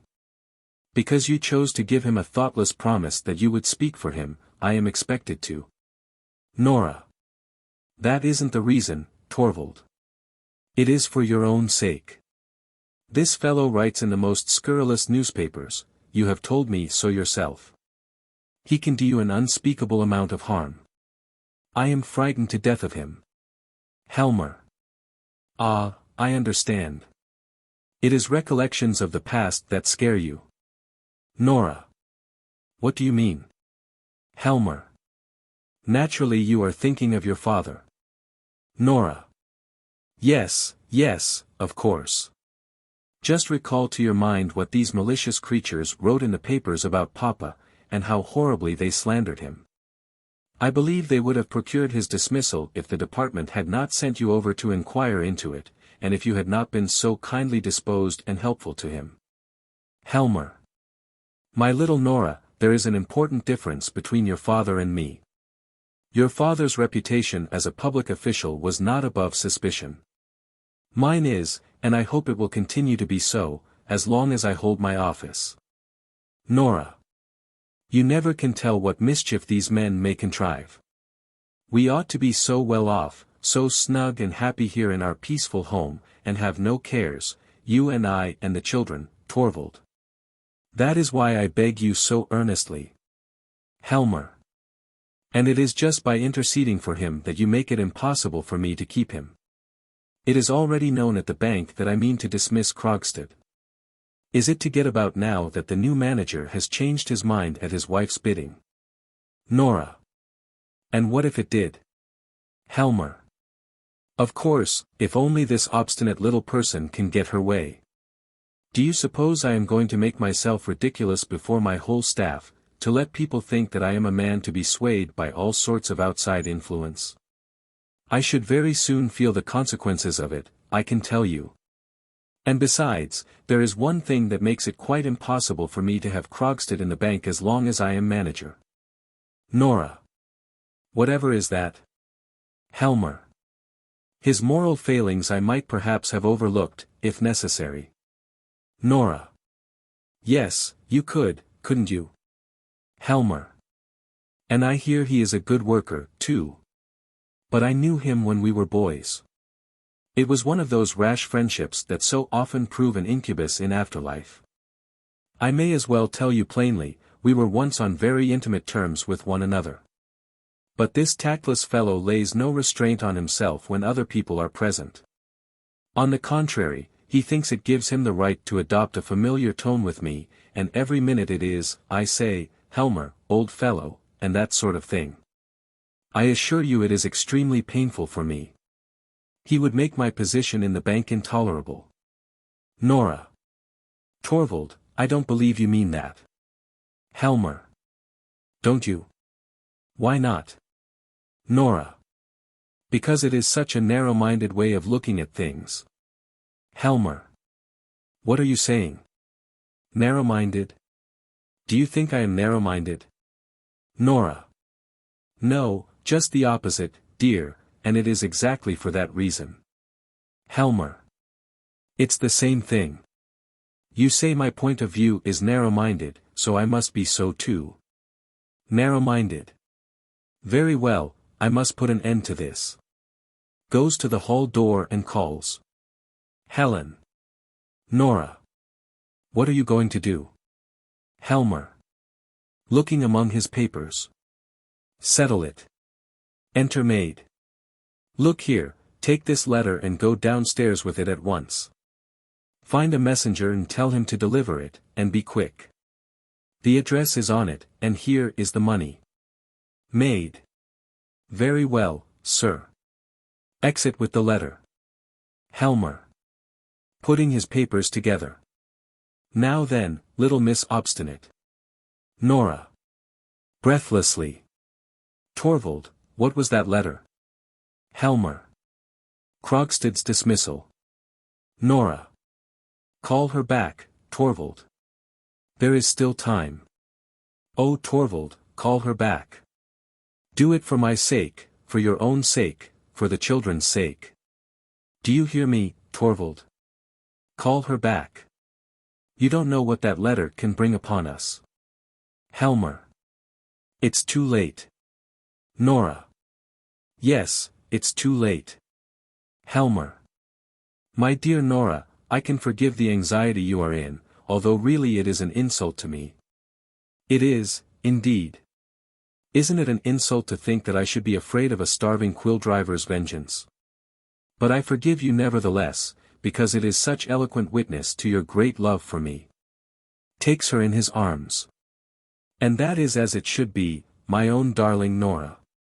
Come what will, you may be sure I shall have both courage and strength if they be needed. You will see I am man enough to take everything upon myself. Nora. In a horror-stricken voice. What do you mean by that? Helmer. Everything, I say. Nora. Recovering herself. You will never have to do that. Helmer. That's right. Well, we will share it, Nora, as man and wife should. That is how it shall be. Caressing her. Are you content now? There. There, not these frightened dove's eyes. The whole thing is only the wildest fancy. Now, you must go and play through the tarantella and practice with your tambourine. I shall go into the inner office and shut the door, and I shall hear nothing. You can make as much noise as you please. Turns back at the door. And when Rank comes, tell him where he will find me. Nods to her, takes his papers and goes into his room, and shuts the door after him. Nora. Bewildered with anxiety, stands as if rooted to the spot, and whispers. He was capable of doing it. He will do it. He will do it in spite of everything. No, not that. Never, never. Anything rather than that. Oh, for some help, some way out of it. The doorbell rings. Dr. Rank. Anything rather than that, anything, whatever it is. She puts her hands over her face, pulls herself together, goes to the door and opens it. Rank is standing without, hanging up his coat. During the following dialogue it begins to grow dark. Nora. Good day, Dr. Rank. I knew your ring. But you mustn't go into Torvald now, I think he is busy with something. Rank. And you? Nora. Brings him in and shuts the door after him. Oh, you know very well I always have time for you. Rank. Thank you. I shall make use of as much of it as I can. Nora. What do you mean by that? As much of it as you can. Rank. Well, does that alarm you? Nora. It was such a strange way of putting it. Is anything likely to happen? Rank. Nothing but what I have long been prepared for. But I certainly didn't expect it to happen so soon. Nora. Gripping him by the arm. What have you found out? Dr. Rank, you must tell me. Rank. Sitting down by the stove.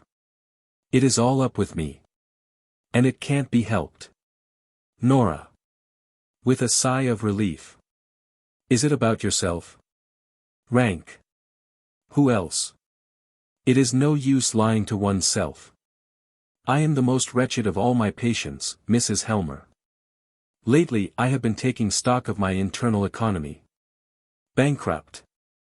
Probably within a month I shall lie rotting in the churchyard. Nora. What an ugly thing to say. Rank. The thing itself is cursedly ugly, and the worst of it is that I shall have to face so much more that is ugly before that. I shall only make one more examination of myself. When I have done that, I shall know pretty certainly when it will be that the horrors of dissolution will begin. There is something I want to tell you. Helmer's refined nature gives him an unconquerable disgust at everything that is ugly.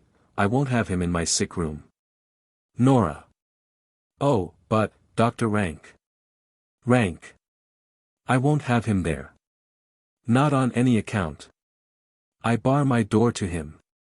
As soon as I am quite certain that the worst has come, I shall send you my card with a black cross on it, and then you will know that the loathsome end has begun. Nora. You are quite absurd today. And I wanted you so much to be in a really good humor. Rank. With death stalking beside me, to have to pay this penalty for another man's sin. Is there any justice in that? And in every single family, in one way or another, some such inexorable retribution is being exacted. Nora. Putting her hands over her ears. Rubbish. Do talk of something cheerful. Rank. Oh, it's a mere laughing matter, the whole thing. My poor innocent spine has to suffer for my father's youthful amusements. Nora. Sitting at the table on the left. I suppose you mean that he was too partial to asparagus and pâté de foie gras, don't you? Rank. Yes, and to truffles. Nora. Truffles, yes. And oysters too, I suppose. Rank.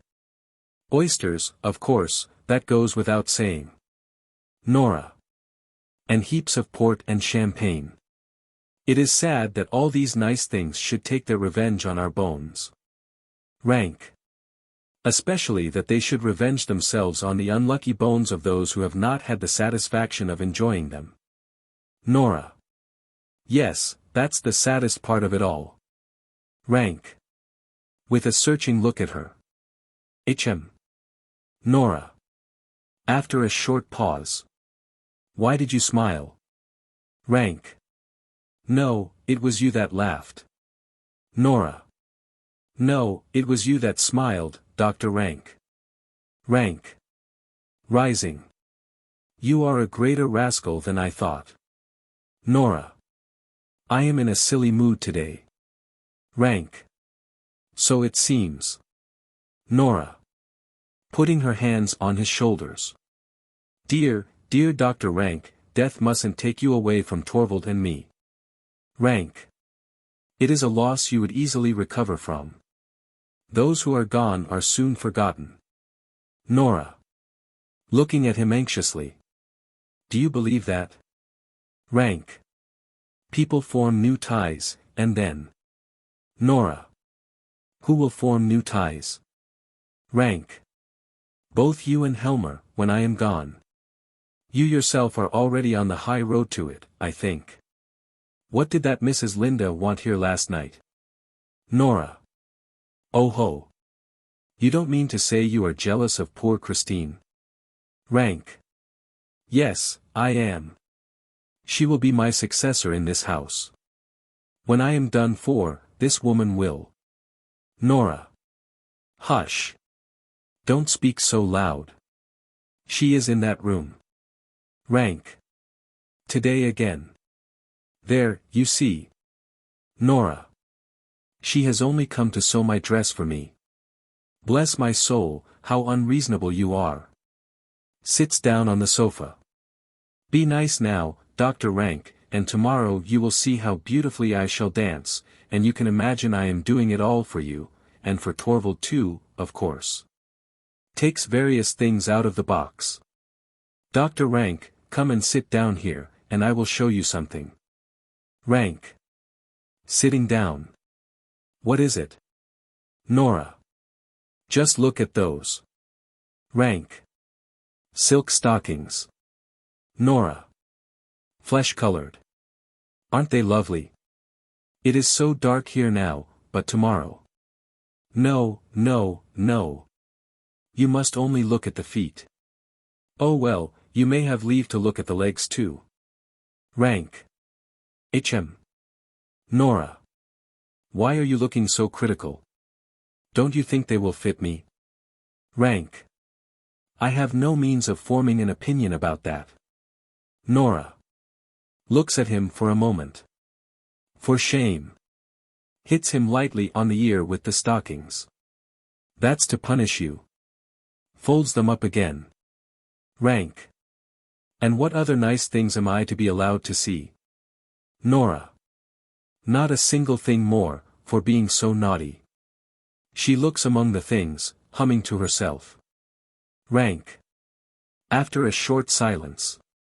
When I am sitting here, talking to you as intimately as this, I cannot imagine for a moment what would have become of me if I had never come into this house. Nora. Smiling. I believe you do feel thoroughly at home with us.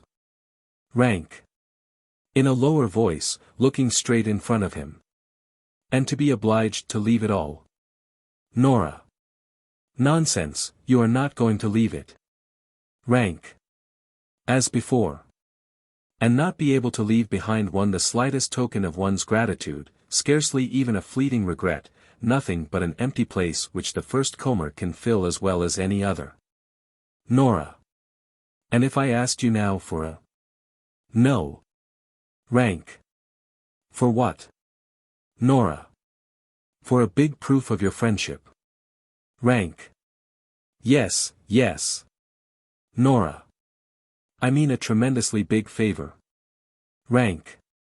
Would you really make me so happy for once? Nora. Ah, but you don't know what it is yet. Rank. No, but tell me. Nora. I really can't, Dr. Rank.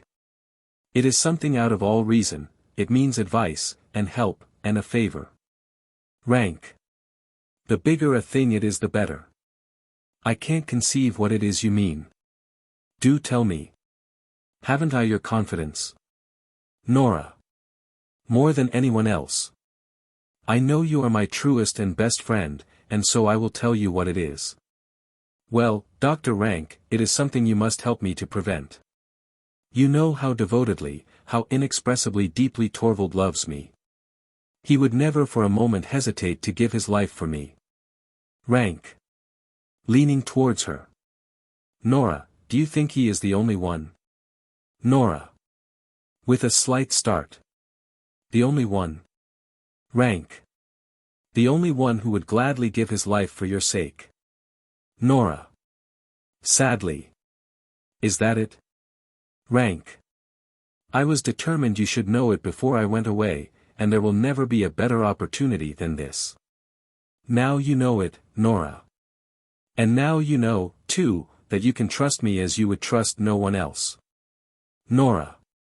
Rises, deliberately and quietly. Let me pass. Rank. Makes room for her to pass him, but sits still. Nora. Nora. At the hall door. Helen, bring in the lamp. Goes over to the stove. Dear Dr. Rank, that was really horrid of you. Rank. To have loved you as much as anyone else does. Was that horrid? Nora. No, but to go and tell me so. There was really no need. Rank. What do you mean? Did you know? Maid enters with lamp, puts it down on the table, and goes out. Nora, Mrs. Helmer, tell me, had you any idea of this? Norao, how do I know whether I had or whether I hadn't? I really can't tell you, to think you could be so clumsy, Dr. Rank. We were getting on so nicely. Rank. Well, at all events you know now that you can command me, body and soul. So won't you speak out? Nora. Looking at him. After what happened? Rank. I beg you to let me know what it is. Nora. I can't tell you anything now. Rank. Yes, yes. You mustn't punish me in that way. Let me have permission to do for you whatever a man may do. Nora. You can do nothing for me now.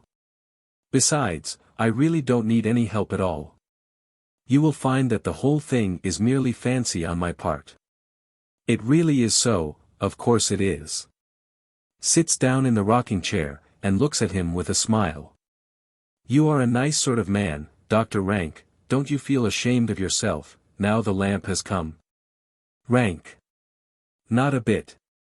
But perhaps I had better go, forever. Nora.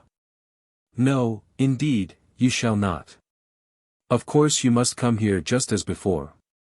You know very well Torvald can't do without you. Rank. Yes, but you. Nora. Oh, I am always tremendously pleased when you come. Rank. It is just that put me on the wrong track. You are a riddle to me. I have often thought that you would almost as soon be in my company as in Helmer's. Nora. Yes, you see there are some people one loves best, and others whom one would almost always rather have as companions. Rank. Yes, there is something in that. Nora. When I was at home, of course I loved Papa best. But I always thought it tremendous fun if I could steal down into the maid's room, because they never moralised at all, and talked to each other about such entertaining things. Rank. I see, it is their place I have taken. Nora.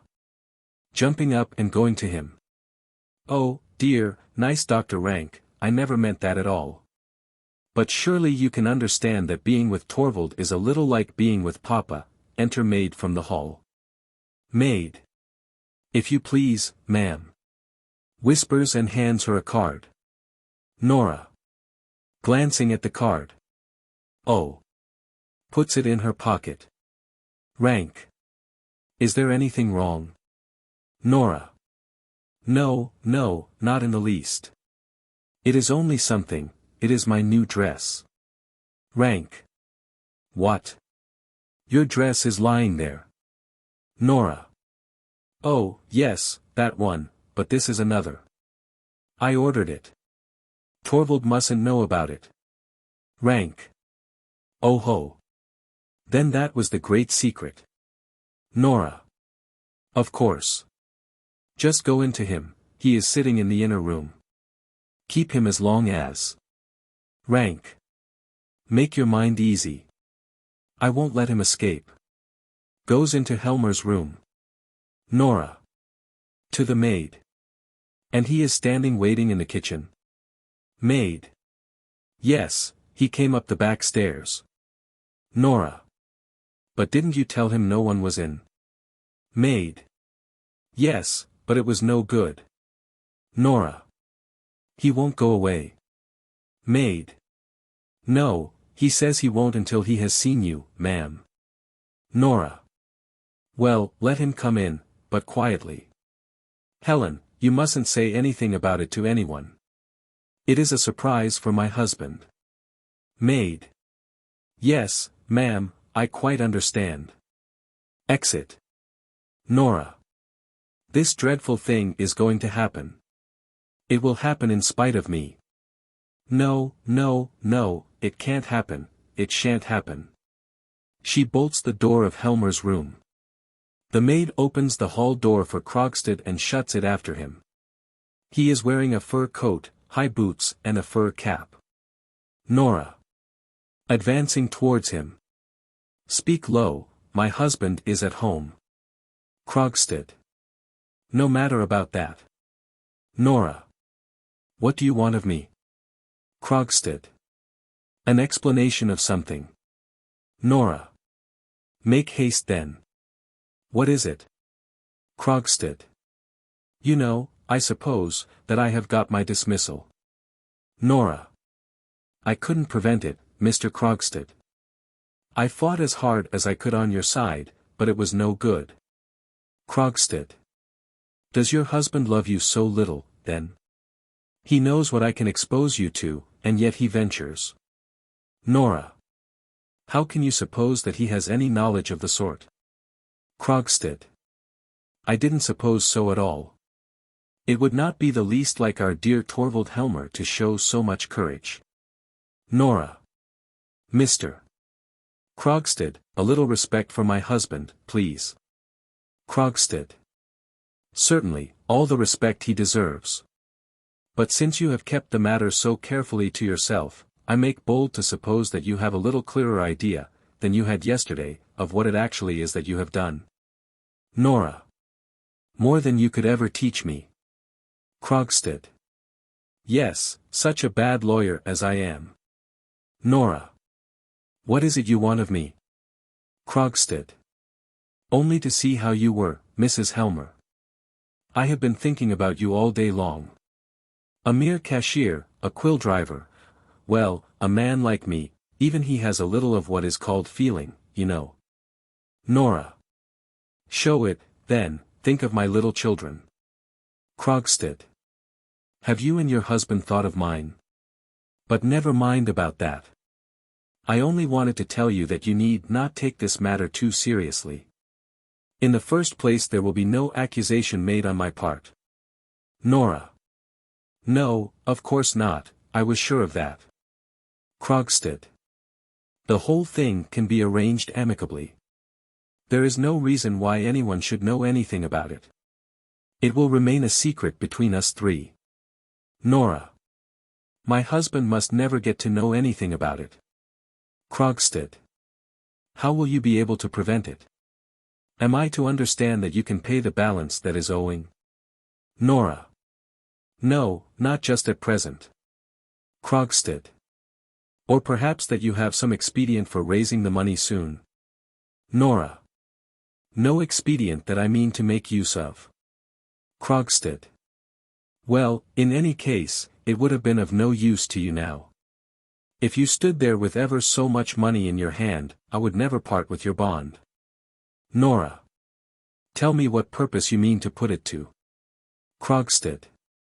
I shall only preserve it, keep it in my possession. No one who is not concerned in the matter shall have the slightest hint of it. So that if the thought of it has driven you to any desperate resolution. Nora. It has. Krogstad. If you had it in your mind to run away from your home. Nora. I had. Krogstad. Or even something worse. Nora. How could you know that? Krogstad. Give up the idea. Nora.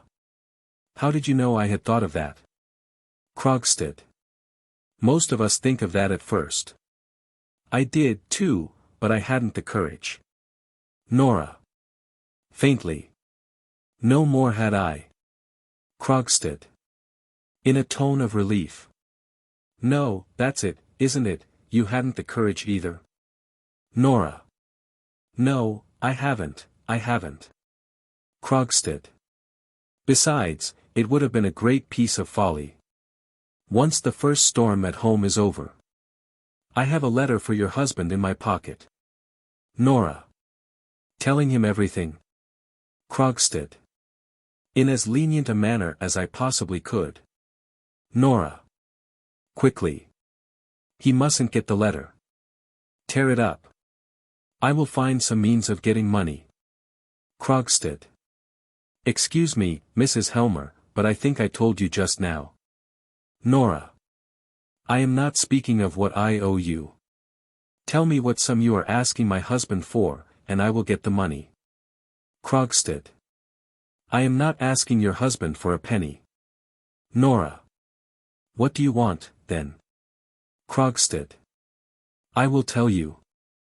I want to rehabilitate myself, Mrs. Helmer, I want to get on. And in that your husband must help me. For the last year and a half I have not had a hand in anything dishonorable, amid all that time I have been struggling in most restricted circumstances. I was content to work my way up step by step.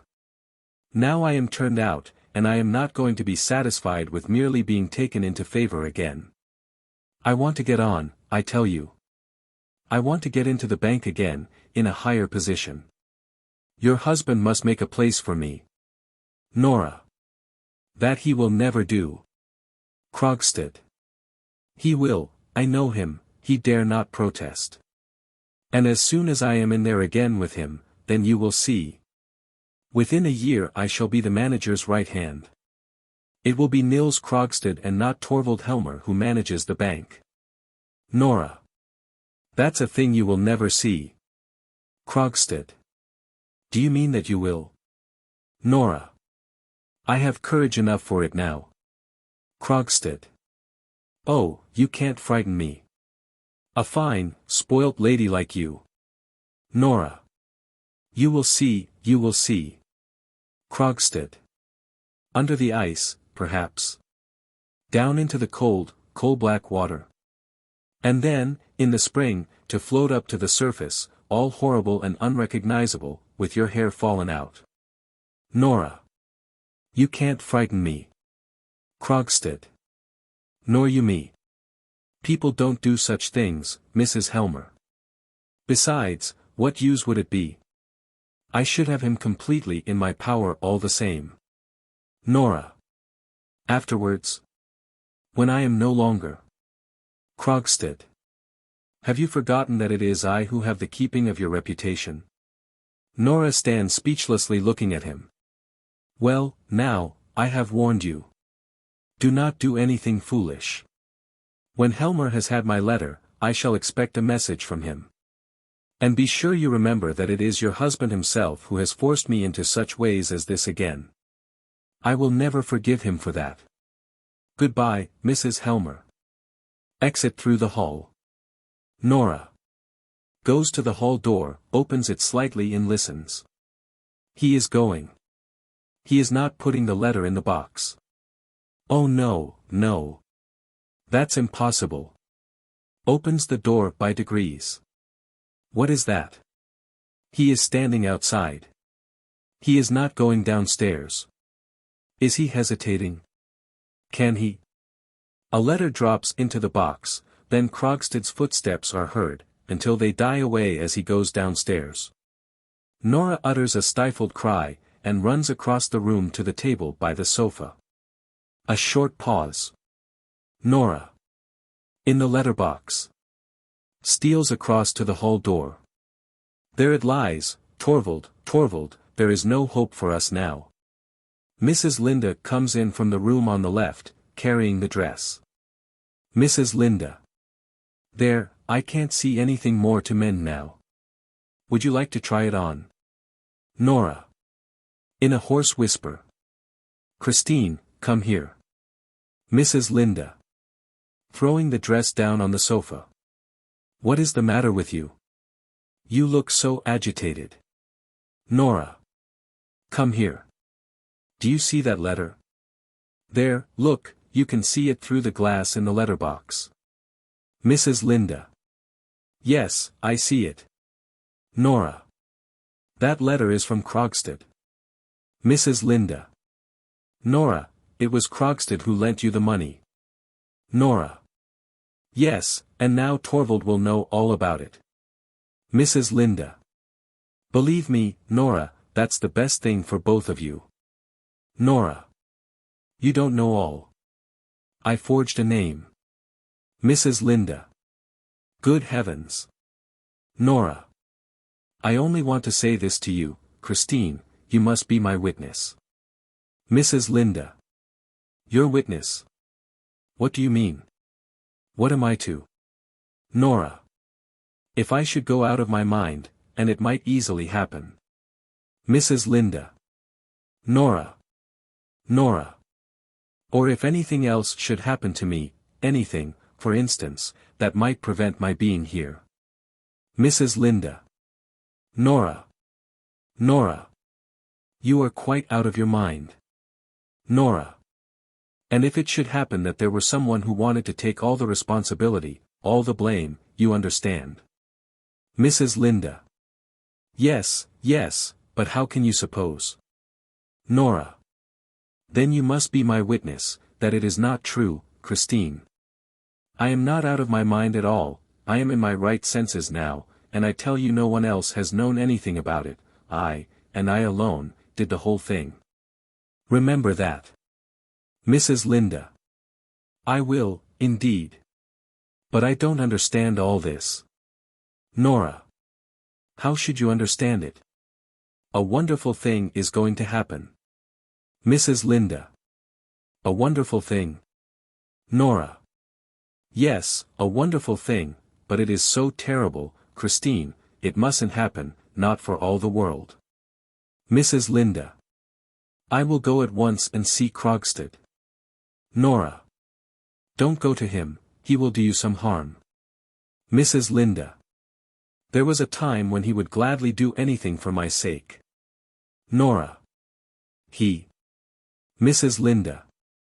Where does he live? Nora. How should I know? Yes, feeling in her pocket, here is his card. But the letter, the letter. Helmer. Calls from his room, knocking at the door. Nora. Nora. Cries out anxiously. Oh, what's that? What do you want? Helmer. Don't be so frightened. We are not coming in, you have locked the door. Are you trying on your dress? Nora. Yes, that's it. I look so nice, Torvald. Mrs. Linda. Who has read the card? I see he lives at the corner here. Nora. Yes, but it's no use. It is hopeless. The letter is lying there in the box. Mrs. Linda. And your husband keeps the key. Nora. Yes, always. Mrs. Linda. Krogstad must ask for his letter back unread, he must find some pretense. Nora. But it is just at this time that Torvald generally. Mrs. Linda. You must delay him. Go in to him in the meantime. I will come back as soon as I can. She goes out hurriedly through the hall door. Nora. Goes to Helmer's door, opens it and peeps in. Torvald. Helmer. From the inner room. Well. May I venture at last to come into my own room again? Come along, Rank, now you will see, halting in the doorway. But what is this? Nora. What is what, dear? Helmer. Rank led me to expect a splendid transformation. Rank. In the doorway. I understood so, but evidently I was mistaken. Nora. Yes, nobody is to have the chance of admiring me in my dress until tomorrow. Helmer. But, my dear Nora, you look so worn out. Have you been practicing too much? Nora. No, I have not practiced at all. Helmer. But you will need to. Nora. Yes, indeed I shall, Torvald. But I can't get on a bit without you to help me. I have absolutely forgotten the whole thing. Helmer. Oh, we will soon work it up again. Nora. Yes, help me, Torvald. Promise that you will. I am so nervous about it, all the people. You must give yourself up to me entirely this evening. Not the tiniest bit of business, you mustn't even take a pen in your hand. Will you promise, Torvald dear? Helmer. I promise. This evening I will be wholly and absolutely at your service, you helpless little mortal. Ah, by the way, first of all I will just, goes towards the hall door. Nora. What are you going to do there? Helmer. Only see if any letters have come. Nora. No, no. Don't do that, Torvald. Helmer. Why not? Nora. Torvald, please don't. There is nothing there. Helmer. Well, let me look. Turns to go to the letterbox. Nora, at the piano, plays the first bars of the tarantella. Helmer stops in the doorway. Aha. Nora. I can't dance tomorrow if I don't practice with you. Helmer. Going up to her. Are you really so afraid of it, dear? Nora. Yes, so dreadfully afraid of it. Let me practice at once, there is time now, before we go to dinner. Sit down and play for me, Torvald dear, criticize me, and correct me as you play. Helmer. With great pleasure, if you wish me to. Sits down at the piano. Nora. Takes out of the box a tambourine and a long variegated shawl. She hastily drapes the shawl round her. Then she springs to the front of the stage and calls out.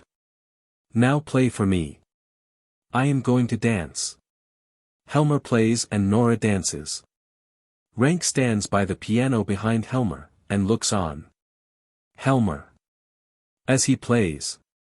Slower, slower. Nora. I can't do it any other way. Helmer. Not so violently, Nora. Nora. This is the way. Helmer. Stops playing. No, no, that is not a bit right. Nora. Laughing and swinging the tambourine. Didn't I tell you so? Rank. Let me play for her. Helmer. Getting up. Yes, do. I can correct her better then. Rank sits down at the piano and plays. Nora dances more and more wildly. Helmer has taken up a position beside the stove, and during her dance gives her frequent instructions. She does not seem to hear him. Her hair comes down and falls over her shoulders, she pays no attention to it, but goes on dancing. Enter Mrs. Linda. Mrs. Linda. Standing as if spellbound in the doorway. Oh. Nora. As she dances. Such fun, Christine. Helmer. My dear darling Nora, you are dancing as if your life depended on it. Nora. So it does. Helmer. Stop, Rank, this is sheer madness. Stop, I tell you. Rank stops playing, and Nora suddenly stands still. Helmer goes up to her. I could never have believed it. You have forgotten everything I taught you. Nora. Throwing away the tambourine. There, you see. Helmer. You will want a lot of coaching. Nora. Yes, you see how much I need it. You must coach me up to the last minute. Promise me that, Torvald. Helmer. You can depend on me. Nora. You must not think of anything but me, either today or tomorrow. You mustn't open a single letter, not even open the letterbox. Helmer. Ah, you are still afraid of that fellow. Nora. Yes, indeed I am. Helmer. Nora, I can tell from your looks that there is a letter from him lying there. Nora. I don't know, I think there is, but you must not read anything of that kind now. Nothing horrid must come between us until this is all over. Rank. Whispers to Helmer. You mustn't contradict her. Helmer. Taking her in his arms. The child shall have her way. But tomorrow night, after you have danced. Nora. Then you will be free. The maid appears in the doorway to the right. Maid. Dinner is served, ma'am. Nora. We will have champagne, Helen. Maid. Very good, ma'am. Exit. Helmer. Hello, are we going to have a banquet? Nora. Yes, a champagne banquet until the small hours. Calls out. And a few macaroons, Helen, lots, just for once. Helmer. Come, come, don't be so wild and nervous. Be my own little skylark, as you used. Nora. Yes, dear, I will. But go in now, and you too, Dr. Rank. Christine, you must help me to do up my hair. Rank. Whispers to Helmer as they go out. I suppose there is nothing, she is not expecting anything. Helmer. Far from it, my dear fellow. It is simply nothing more than this childish nervousness I was telling you of. They go into the right-hand room. Nora. Well. Mrs. Linda. Gone out of town. Nora. I could tell from your face. Mrs. Linda. He is coming home tomorrow evening. I wrote a note for him. Nora. You should have let it alone, you must prevent nothing. After all, it is splendid to be waiting for a wonderful thing to happen. Mrs. Linda. What is it that you are waiting for? Nora. Oh, you wouldn't understand. Go into them, I will come in a moment. Mrs. Linda goes into the dining room. Nora stands still for a little while, as if to compose herself. Then she looks at her watch. 5 o'clock.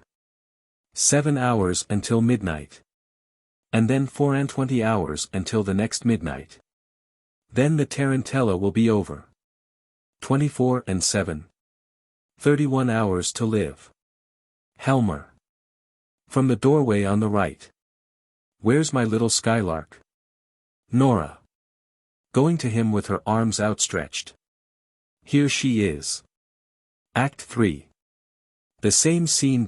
The table has been placed in the middle of the stage, with chairs around it. A lamp is burning on the table. The door into the hall stands open. Dance music is heard in the room above. Mrs. Linda is sitting at the table idly turning over the leaves of a book. She tries to read, but does not seem able to collect her thoughts. Every now and then she listens intently for a sound at the outer door. Mrs. Linda. Looking at her watch. Not yet, and the time is nearly up. If only he does not. Listens again. Ah, there he is. Goes into the hall and opens the outer door carefully. Light footsteps are heard on the stairs. She whispers. Come in. There is no one here. Krogstad. In the doorway. I found a note from you at home. What does this mean? Mrs. Linda. It is absolutely necessary that I should have a talk with you. Krogstad. Really? And is it absolutely necessary that it should be here? Mrs. Linda.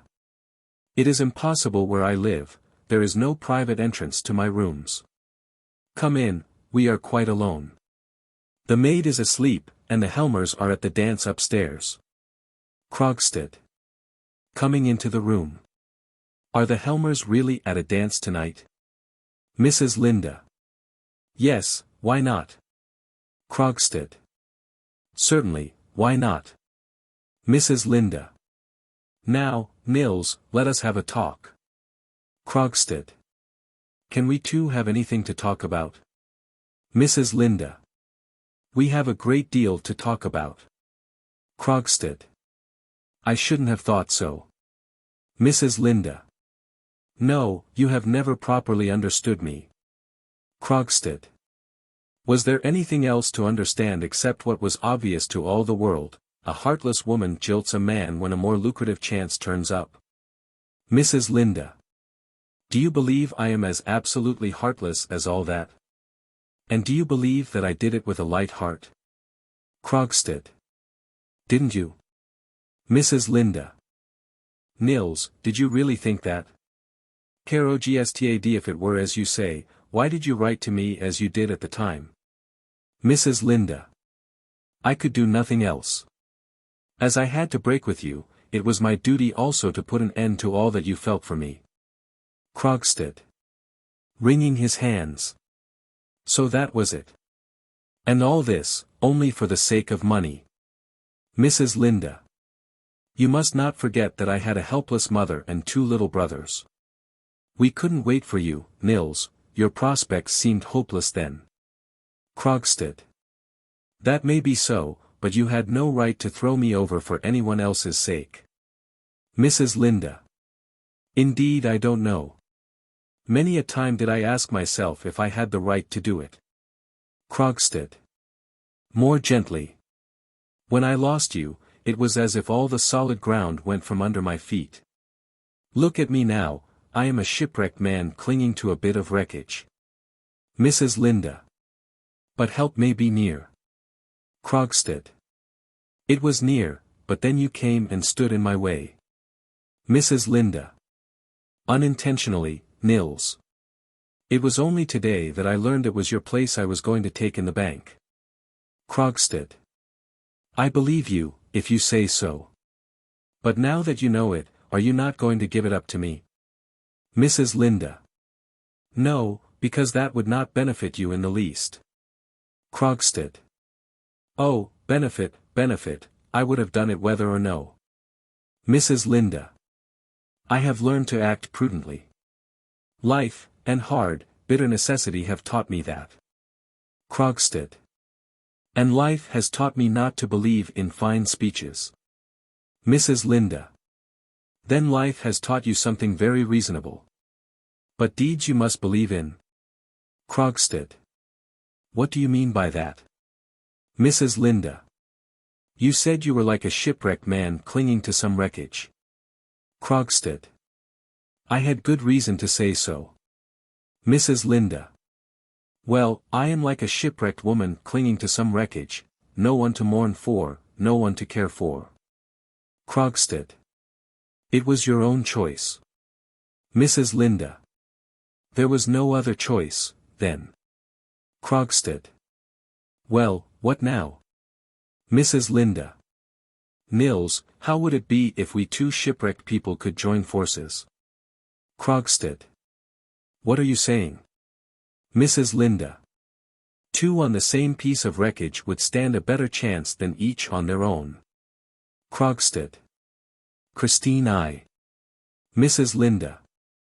What do you suppose brought me to town? Krogstad. Do you mean that you gave me a thought? Mrs. Linda. I could not endure life without work. All my life, as long as I can remember, I have worked, and it has been my greatest and only pleasure. But now I am quite alone in the world, my life is so dreadfully empty and I feel so forsaken. There is not the least pleasure in working for oneself. Nils, give me someone and something to work for. Krogstad. I don't trust that. It is nothing but a woman's overstrained sense of generosity that prompts you to make such an offer of yourself. Mrs. Linda. Have you ever noticed anything of the sort in me? Krogstad. Could you really do it? Tell me, do you know all about my past life? Mrs. Linda. Yes. Krogstad. And do you know what they think of me here? Mrs. Linda. You seem to me to imply that with me you might have been quite another man. Krogstad. I am certain of it. Mrs. Linda. Is it too late now? Krogstad. Christine, are you saying this deliberately? Yes, I am sure you are. I see it in your face. Have you really the courage, then? Mrs. Linda. I want to be a mother to someone, and your children need a mother. We two need each other. Nils, I have faith in your real character, I can dare anything together with you. Krogstad. Grasps her hands. Thanks, Christine. Now I shall find a way to clear myself in the eyes of the world. Ah, but I forgot. Mrs. Linda. Listening. Hush. The tarantella. Go. Krogstad. Why? What is it? Mrs. Linda. Do you hear them up there?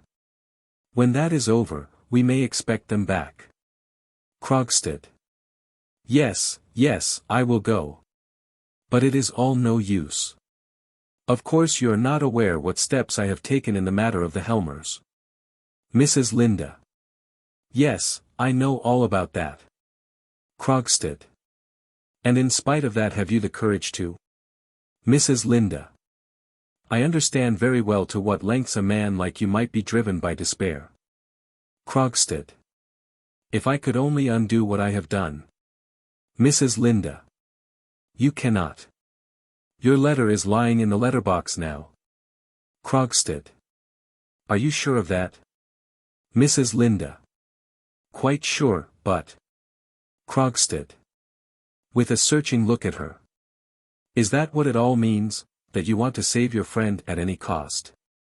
Tell me frankly. Is that it? Mrs. Linda.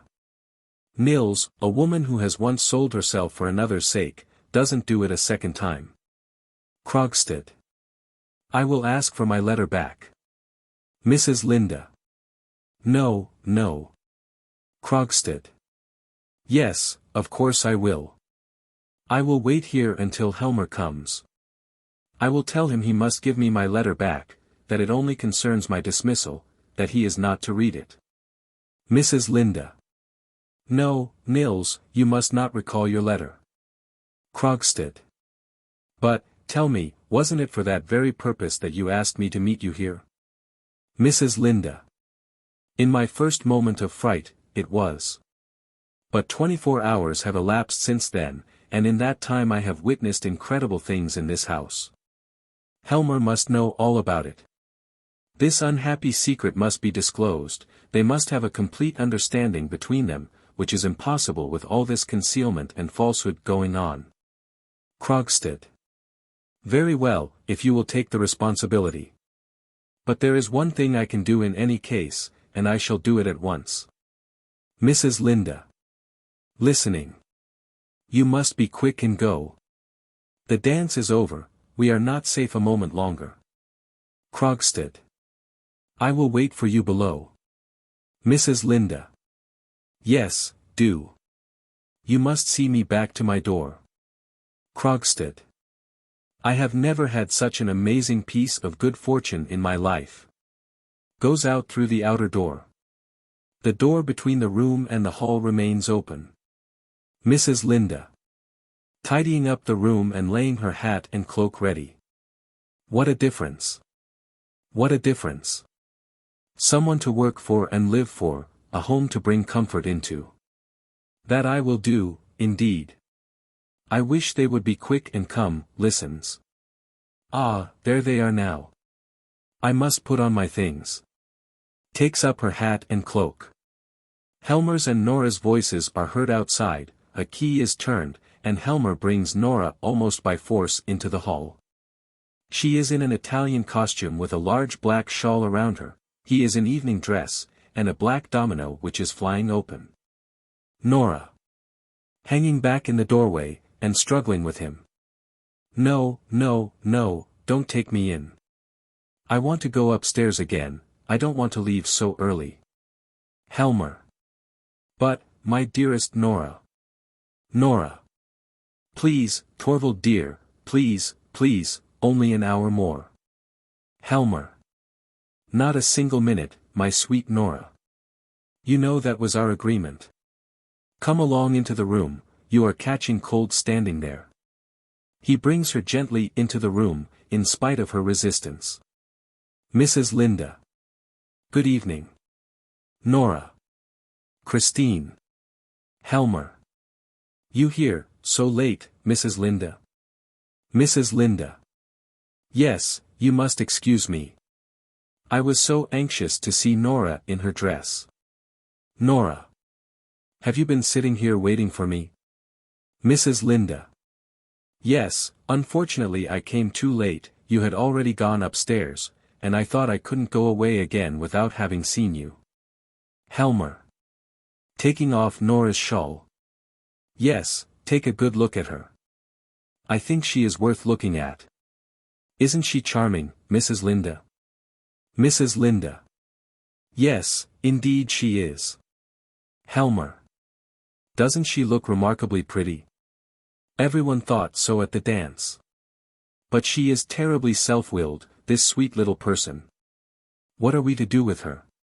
You will hardly believe that I had almost to bring her away by force. Nora. Torvald, you will repent not having let me stay, even if it were only for half an hour. Helmer. Listen to her, Mrs. Linda. She had danced her tarantella, and it had been a tremendous success, as it deserved, although possibly the performance was a trifle too realistic, a little more so, I mean, than was strictly compatible with the limitations of art. But never mind about that. The chief thing is, she had made a success, she had made a tremendous success. Do you think I was going to let her remain there after that, and spoil the effect? No, indeed. I took my charming little Capri maiden, my capricious little Capri maiden, should say, on my arm, took one quick turn round the room, a curtsy on either side, and, as they say in novels, the beautiful apparition disappeared. An exit ought always to be effective, Mrs. Linda, but that is what I cannot make Nora understand. Pooh! This room is hot. Throws his domino on a chair, and opens the door of his room. Hullo! It's all dark in here. Oh, of course, excuse me. He goes in, and lights some candles. Nora. In a hurried and breathless whisper. Well? Mrs. Linda. In a low voice. I have had a talk with him. Nora. Yes, Anne. Mrs. Linda. Nora, you must tell your husband all about it. Nora. In an expressionless voice. I knew it. Mrs. Linda. You have nothing to be afraid of as far as Krogstad is concerned, but you must tell him. Nora. I won't tell him. Mrs. Linda. Then the letter will. Nora. Thank you, Christine. Now I know what I must do. Hush. Helmer. Coming in again. Well, Mrs. Linda, have you admired her? Mrs. Linda. Yes, and now I will say good night. Helmer. What, already? Is this yours, this knitting? Mrs. Linda. Taking it. Yes, thank you, I had very nearly forgotten it. Helmer. So you knit? Mrs. Linda. Of course. Helmer. Do you know, you ought to embroider. Mrs. Linda. Really? Why? Helmer. Yes, it's far more becoming. Let me show you. You hold the embroidery thus in your left hand, and use the needle with the right, like this, with a long, easy sweep. Do you see? Mrs. Linda. Yes, perhaps. Helmer. But in the case of knitting, that can never be anything but ungraceful. Look here, the arms close together, the knitting needles going up and down, it has a sort of Chinese effect. That was really excellent champagne they gave us. Mrs. Linda. Well, good night, Nora, and don't be self-willed any more. Helmer. That's right, Mrs. Linda. Mrs. Linda. Good night, Mr. Helmer. Helmer. Accompanying her to the door. Good night, good night. I hope you will get home all right. I should be very happy to, but you haven't any great distance to go. Good night, good night. She goes out, he shuts the door after her, and comes in again. Ah, at last we have got rid of her. She is a frightful bore, that woman. Nora. Aren't you very tired, Torvald? Helmer. No, not in the least. Nora. Nor sleepy. Helmer. Not a bit. On the contrary, I feel extraordinarily lively. And you really look both tired and sleepy. Nora. Yes, I am very tired. I want to go to sleep at once. Helmer. There, you see it was quite right of me not to let you stay there any longer. Nora. Everything you do is quite right, Torvald. Helmer. Kissing her on the forehead. Now my little skylark is speaking reasonably. Did you notice what good spirits Rank was in this evening? Nora. Really? Was he? I didn't speak to him at all. Helmer. And I very little, but I have not for a long time seen him in such good form. Looks for a while at her and then goes nearer to her. It is delightful to be at home by ourselves again, to be all alone with you, you fascinating, charming little darling. Nora. Don't look at me like that, Torvald. Helmer. Why shouldn't I look at my dearest treasure? At all the beauty that is mine, all my very own. Nora. Going to the other side of the table. You mustn't say things like that to me tonight. Helmer. Following her. You have still got the tarantella in your blood, I see. And it makes you more captivating than ever. Listen, the guests are beginning to go now. In a lower voice. Nora, soon the whole house will be quiet. Nora. Yes, I hope so. Helmer. Yes, my own darling Nora. Do you know, when I am out at a party with you like this, why I speak so little to you, keep away from you, and only send a stolen glance in your direction now and then? Do you know why I do that? It is because I make believe to myself that we are secretly in love, and you are my secretly promised bride, and that no one suspects there is anything between us. Nora. Yes, yes, I know very well your thoughts are with me all the time. Helmer. And when we are leaving, and I am putting the shawl over your beautiful young shoulders, on your lovely neck, then I imagine that you are my young bride and that we have just come from the wedding. And I am bringing you for the first time into our home, to be alone with you for the first time, quite alone with my shy little darling. All this evening I have longed for nothing but you. When I watched the seductive figures of the tarantella, my blood was on fire, I could endure it no longer, and that was why I brought you down so early. Nora. Go away, Torvald. You must let me go. I won't. Helmer. What's that? You're joking, my little Nora. You won't, you won't. Am I not your husband? A knock is heard at the outer door. Nora. Starting. Did you hear? Helmer. Going into the hall. Who is it? Rank. Outside. It is I. May I come in for a moment? Helmer. In a fretful whisper. Oh, what does he want now? Aloud. Wait a minute. Unlocks the door. Come, that's kind of you not to pass by our door. Rank. I thought I heard your voice, and felt as if I should like to look in. With a swift glance round. Ah, yes, these dear familiar rooms. You are very happy and cozy in here, you too. Helmer. It seems to me that you looked after yourself pretty well upstairs too. Rank. Excellently. Why shouldn't I? Why shouldn't one enjoy everything in this world, at any rate as much as one can, and as long as one can? The wine was capital. Helmer. Especially the champagne. Rank. So you noticed that too? It is almost incredible how much I managed to put away. Nora. Torvald drank a great deal of champagne tonight too. Rank. Did he? Nora. Yes, and he is always in such good spirits afterwards. Rank. Well, why should one not enjoy a merry evening after a well-spent day? Helmer. Well spent? I am afraid I can't take credit for that. Rank.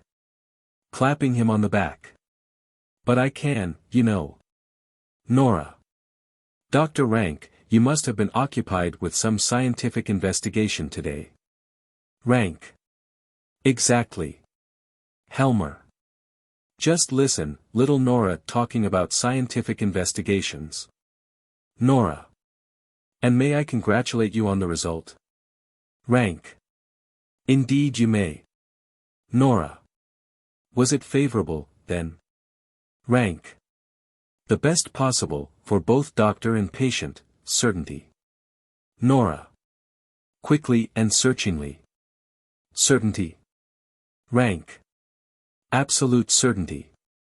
So wasn't I entitled to make a merry evening of it after that? Nora. Yes, you certainly were, Dr. Rank. Helmer. I think so too, so long as you don't have to pay for it in the morning. Rank. Oh well, one can't have anything in this life without paying for it.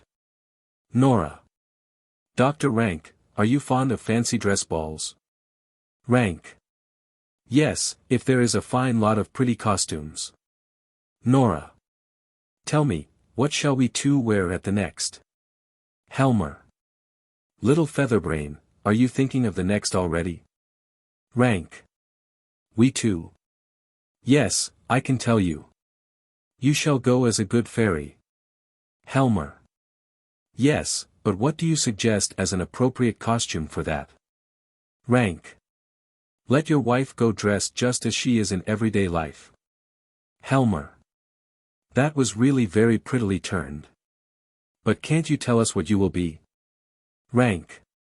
Yes, my dear friend, I have quite made up my mind about that. Helmer. Well. Rank. At the next fancy dress ball I shall be invisible. Helmer. That's a good joke. Rank. There is a big black hat, have you never heard of hats that make you invisible? If you put one on, no one can see you.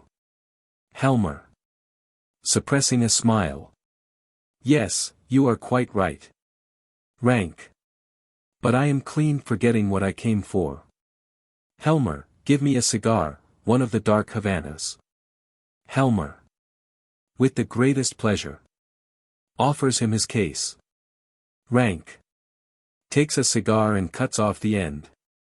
Thanks. Nora. Striking a match. Let me give you a light.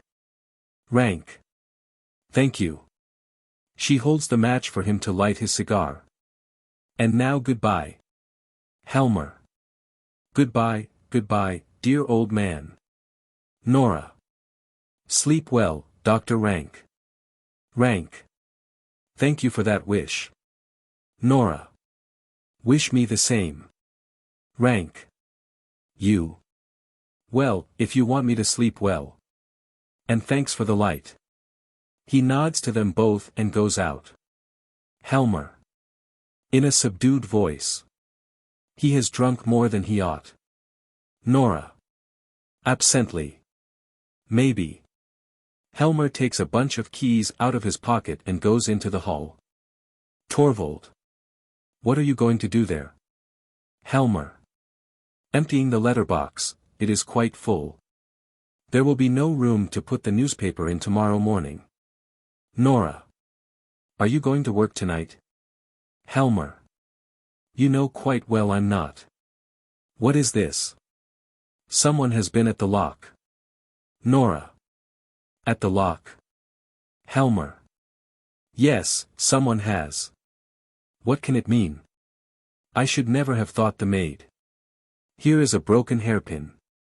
Nora, it is one of yours. Nora. Quickly. Then it must have been the children. Helmer. Then you must get them out of those ways. There, at last I have got it open. Takes out the contents of the letterbox, and calls to the kitchen. Helen, Helen, put out the light over the front door. Goes back into the room and shuts the door into the hall. He holds out his hand full of letters. Look at that, look what a heap of them there are. Turning them over. What on earth is that? Nora. At the window. The letter, no. Torvald, no. Helmer. 2 cards, of Ranks. Nora. Of Dr. Ranks. Helmer. Looking at them.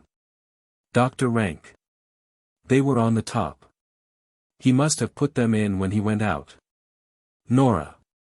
Is there anything written on them? Helmer. There is a black cross over the name. Look there, what an uncomfortable idea. It looks as if he were announcing his own death.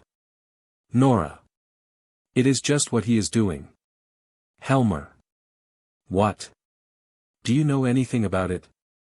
Has he said anything to you? Nora. Yes. He told me that when the cards came it would be his leave-taking from us. He means to shut himself up and die. Helmer.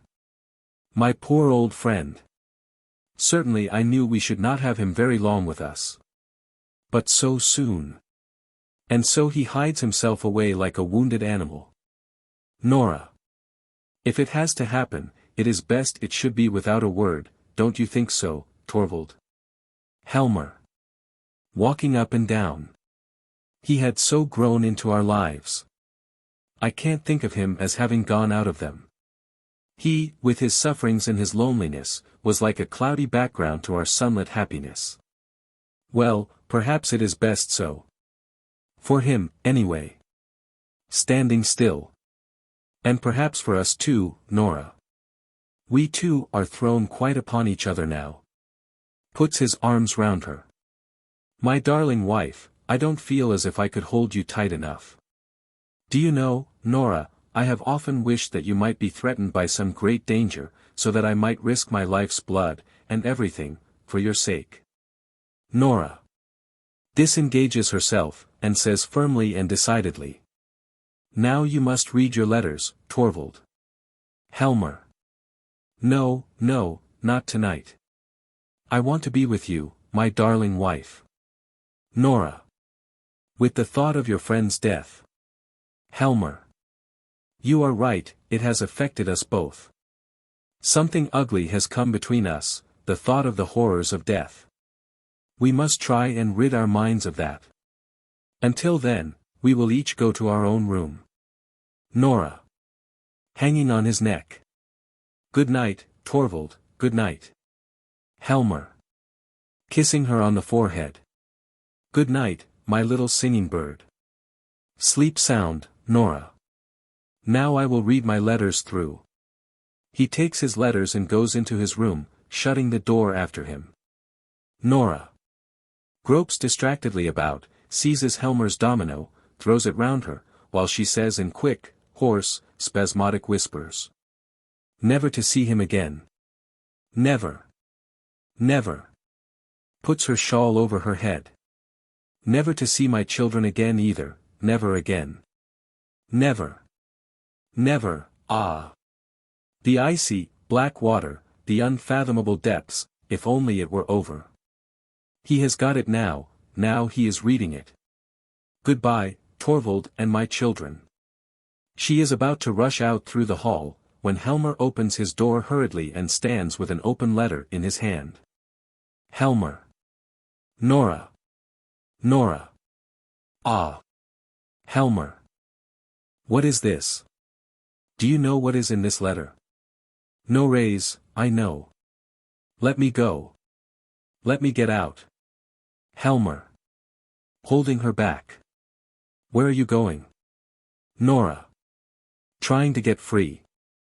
You shan't save me, Torvald. Helmer. Reeling. True. Is this true, that I read here? Horrible. No, no, it is impossible that it can be true. Nora. It is true. I have loved you above everything else in the world. Helmer. Oh, don't let us have any silly excuses. Nora. Taking a step towards him. Torvald. Helmer. Miserable creature, what have you done? Nora. Let me go. You shall not suffer for my sake. You shall not take it upon yourself. Helmer. No tragic airs, please. Locks the hall door. Here you shall stay and give me an explanation. Do you understand what you have done? Answer me. Do you understand what you have done?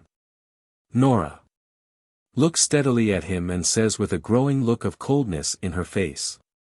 Yes, now I am beginning to understand thoroughly. Helmer. Walking about the room. What a horrible awakening. All these 8 years, she who was my joy and pride, a hypocrite, a liar, worse, a criminal. The unutterable ugliness of it all, for shame. For shame. Nora is silent and looks steadily at him. He stops in front of her. I ought to have suspected that something of the sort would happen. I ought to have foreseen it. All your father's want of principle, be silent, all your father's want of principle has come out in you. No religion, no morality, no sense of duty. How I am punished for having winked at what he did. I did it for your sake, and this is how you repay me. Nora. Yes, that's just it. Helmer. Now you have destroyed all my happiness. You have ruined all my future. It is horrible to think of. I am in the power of an unscrupulous man, he can do what he likes with me, ask anything he likes of me, give me any orders he pleases, I dare not refuse. And I must sink to such miserable depths because of a thoughtless woman. Nora. When I am out of the way, you will be free. Helmer. No fine speeches, please. Your father had always plenty of those ready, too. What good would it be to me if you were out of the way, as you say? Not the slightest. He can make the affair known everywhere, and if he does, I may be falsely suspected of having been a party to your criminal action. Very likely people will think I was behind it all, that it was I who prompted you. And I have to thank you for all this, you whom I have cherished during the whole of our married life. Do you understand now what it is you have done for me? Nora. Coldly and quietly. Yes. Helmer. It is so incredible that I can't take it in. But we must come to some understanding. Take off that shawl. Take it off, I tell you. I must try and appease him some way or another. The matter must be hushed up at any cost. And as for you and me, it must appear as if everything between us were just as before, but naturally only in the eyes of the world. You will still remain in my house, that is a matter of course. But I shall not allow you to bring up the children. I dare not trust them to you. To think that I should be obliged to say so to one whom I have loved so dearly, and whom I still. No, that is all over. From this moment happiness is not the question. All that concerns us is to save the remains, the fragments, the appearance. A ring is heard at the front door bell. Helmer. With a start. What is that? So late. Can the worst? Can he? Hide yourself, Nora. Say you are ill. Nora stands motionless. Helmer goes and unlocks the hall door. Maid. Half-dressed, comes to the door. A letter for the mistress. Helmer. Give it to me. Takes the letter, and shuts the door.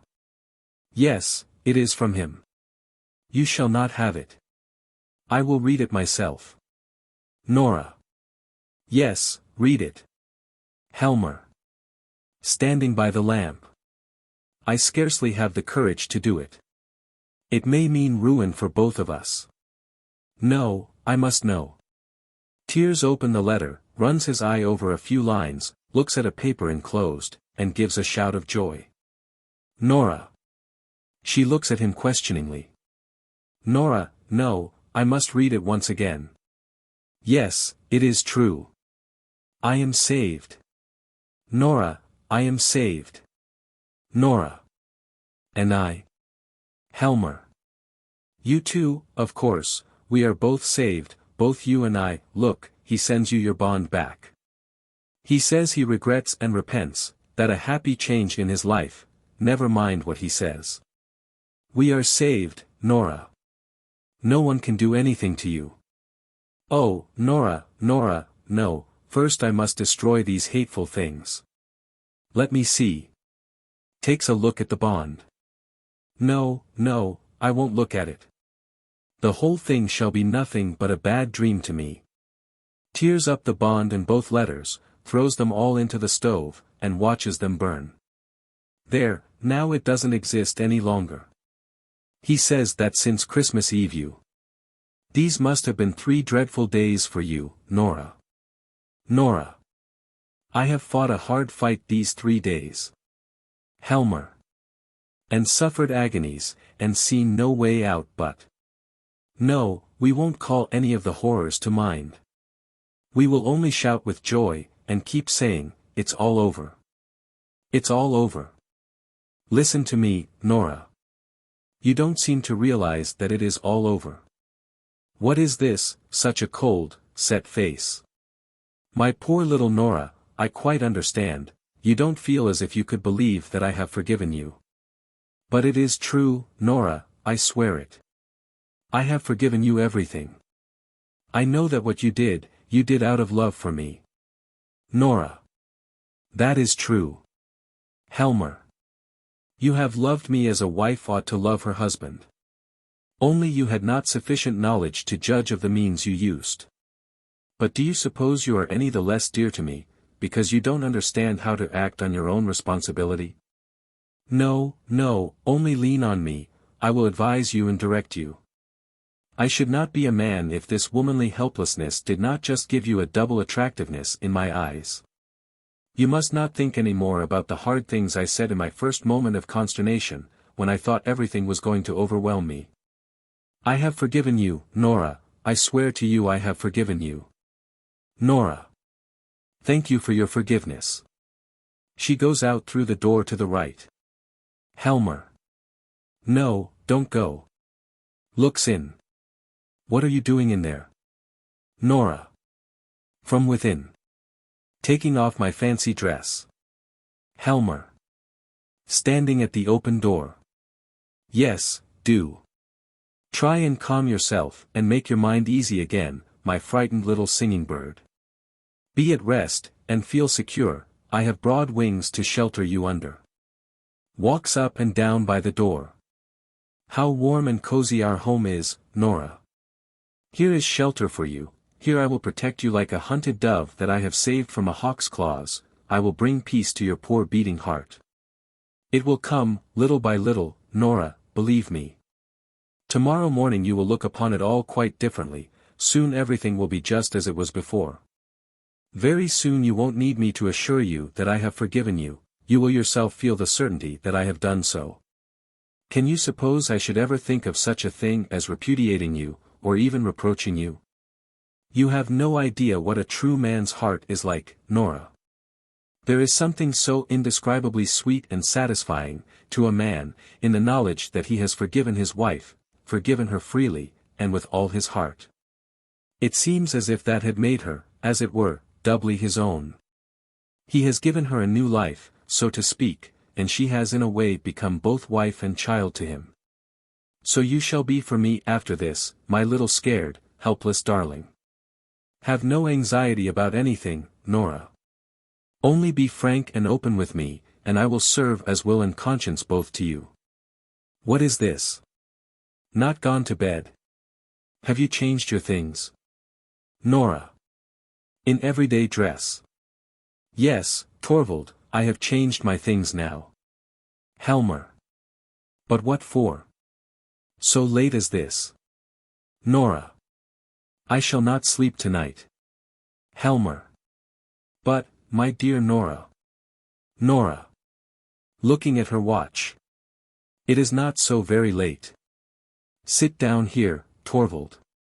You and I have much to say to one another. She sits down at one side of the table. Helmer. Nora, what is this cold, set face? Nora. Sit down. It will take some time, I have a lot to talk over with you. Helmer. Sits down at the opposite side of the table. You alarm me, Nora, and I don't understand you. Nora. No, that is just it. You don't understand me, and I have never understood you either, before tonight. No, you mustn't interrupt me. You must simply listen to what I say. Torvald, this is a settling of accounts. Helmer. What do you mean by that? Nora. After a short silence. Isn't there one thing that strikes you as strange in our sitting here like this? Helmer. What is that? Nora. We have been married now 8 years. Does it not occur to you that this is the first time we two, you and I, husband and wife, have had a serious conversation? Helmer. What do you mean by serious? Nora. In all these 8 years, longer than that, from the very beginning of our acquaintance, we have never exchanged a word on any serious subject. Helmer. Was it likely that I would be continually and forever telling you about worries that you could not help me to bear? Nora. I am not speaking about business matters. I say that we have never sat down in earnest together to try and get at the bottom of anything. Helmer. But, dearest Nora, would it have been any good to you? Nora. That is just it, you have never understood me. I have been greatly wronged, Torvald, first by Papa and then by you. Helmer. What? By us two, who have loved you better than anyone else in the world. Nora. Shaking her head. You have never loved me. You have only thought it pleasant to be in love with me. Helmer. Nora, what do I hear you saying? Nora. It is perfectly true, Torvald. When I was at home with Papa, he told me his opinion about everything, and so I had the same opinions. And if I differed from him I concealed the fact, because he would not have liked it. He called me his doll child, and he played with me just as I used to play with my dolls. And when I came to live with you. Helmer. What sort of an expression is that to use about our marriage? Nora. Undisturbed. I mean that I was simply transferred from Papa's hands into yours. You arranged everything according to your own taste, and so I got the same tastes as you, or else I pretended to, I am really not quite sure which, I think sometimes the one and sometimes the other. When I look back on it, it seems to me as if I had been living here like a poor woman, just from hand to mouth. I have existed merely to perform tricks for you, Torvald. But you would have it so. You and Papa have committed a great sin against me. It is your fault that I have made nothing of my life. Helmer. How unreasonable and how ungrateful you are, Nora. Have you not been happy here? Nora. No, I have never been happy. I thought I was, but it has never really been so. Helmer. Not happy. Nora. No, only merry. And you have always been so kind to me. But our home has been nothing but a playroom. I have been your doll wife, just as at home I was Papa's doll child, and here the children have been my dolls.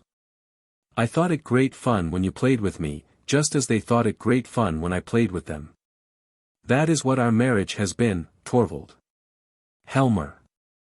There is some truth in what you say, exaggerated and strained as your view of it is. But for the future it shall be different. Playtime shall be over, and lesson time shall begin. Nora. Whose lessons? Mine, or the children's? Helmer.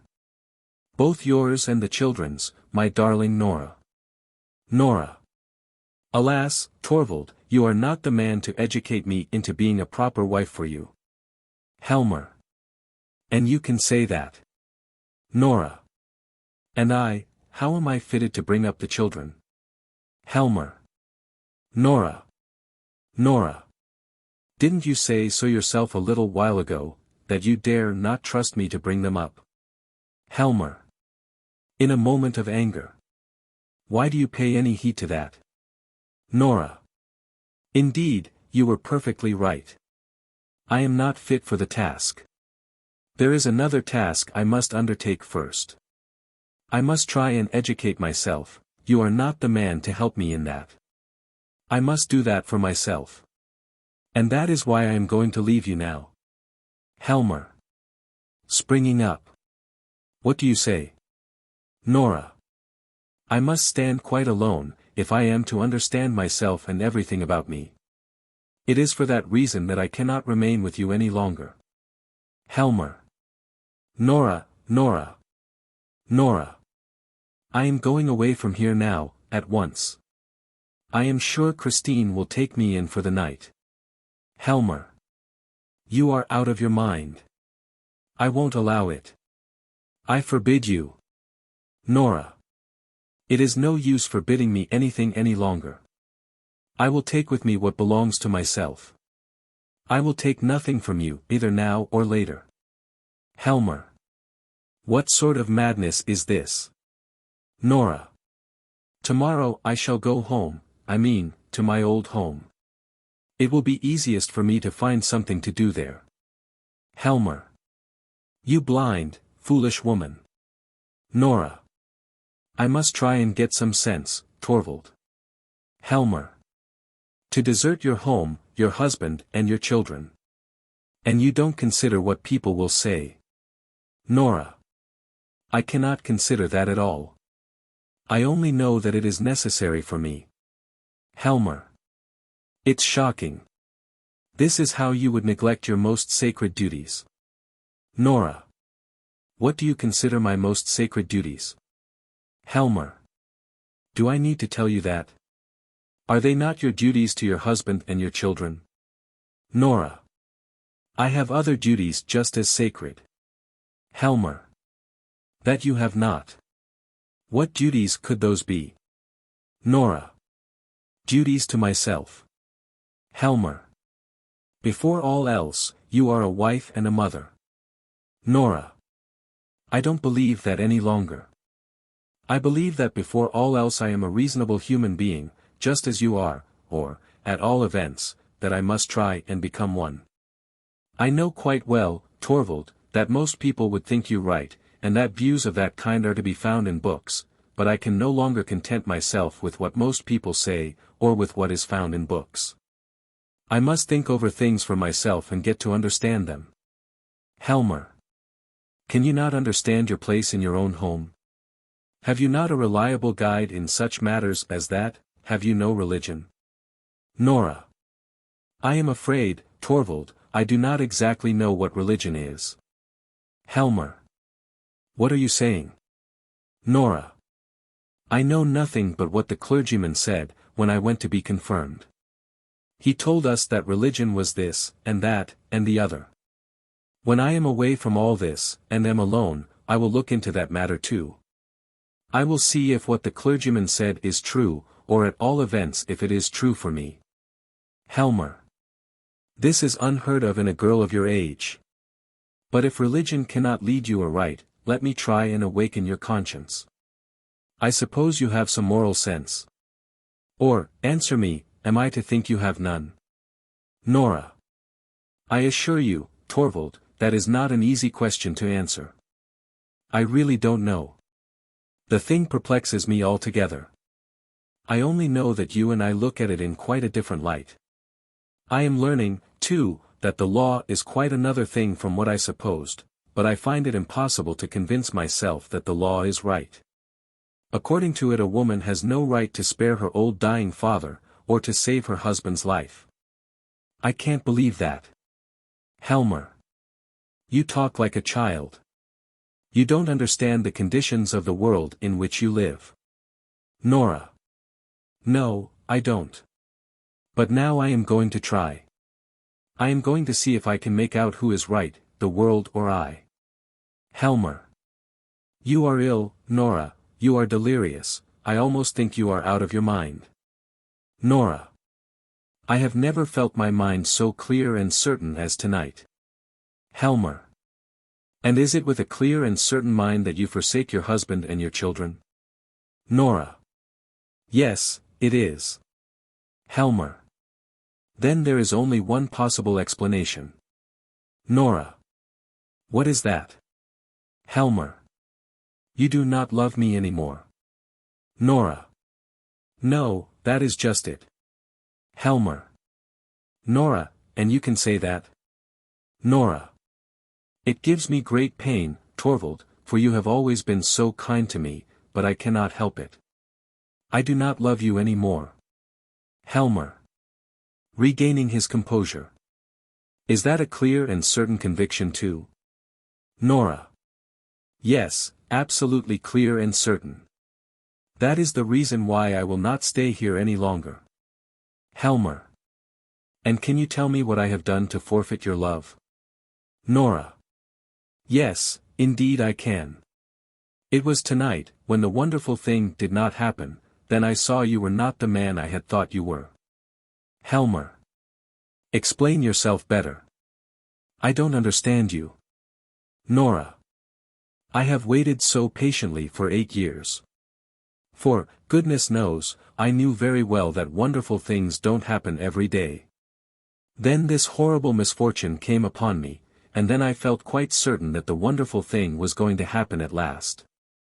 When Krogstad's letter was lying out there, never for a moment did I imagine that you would consent to accept this man's conditions. I was so absolutely certain that you would say to him, publish the thing to the whole world. And when that was done. Helmer.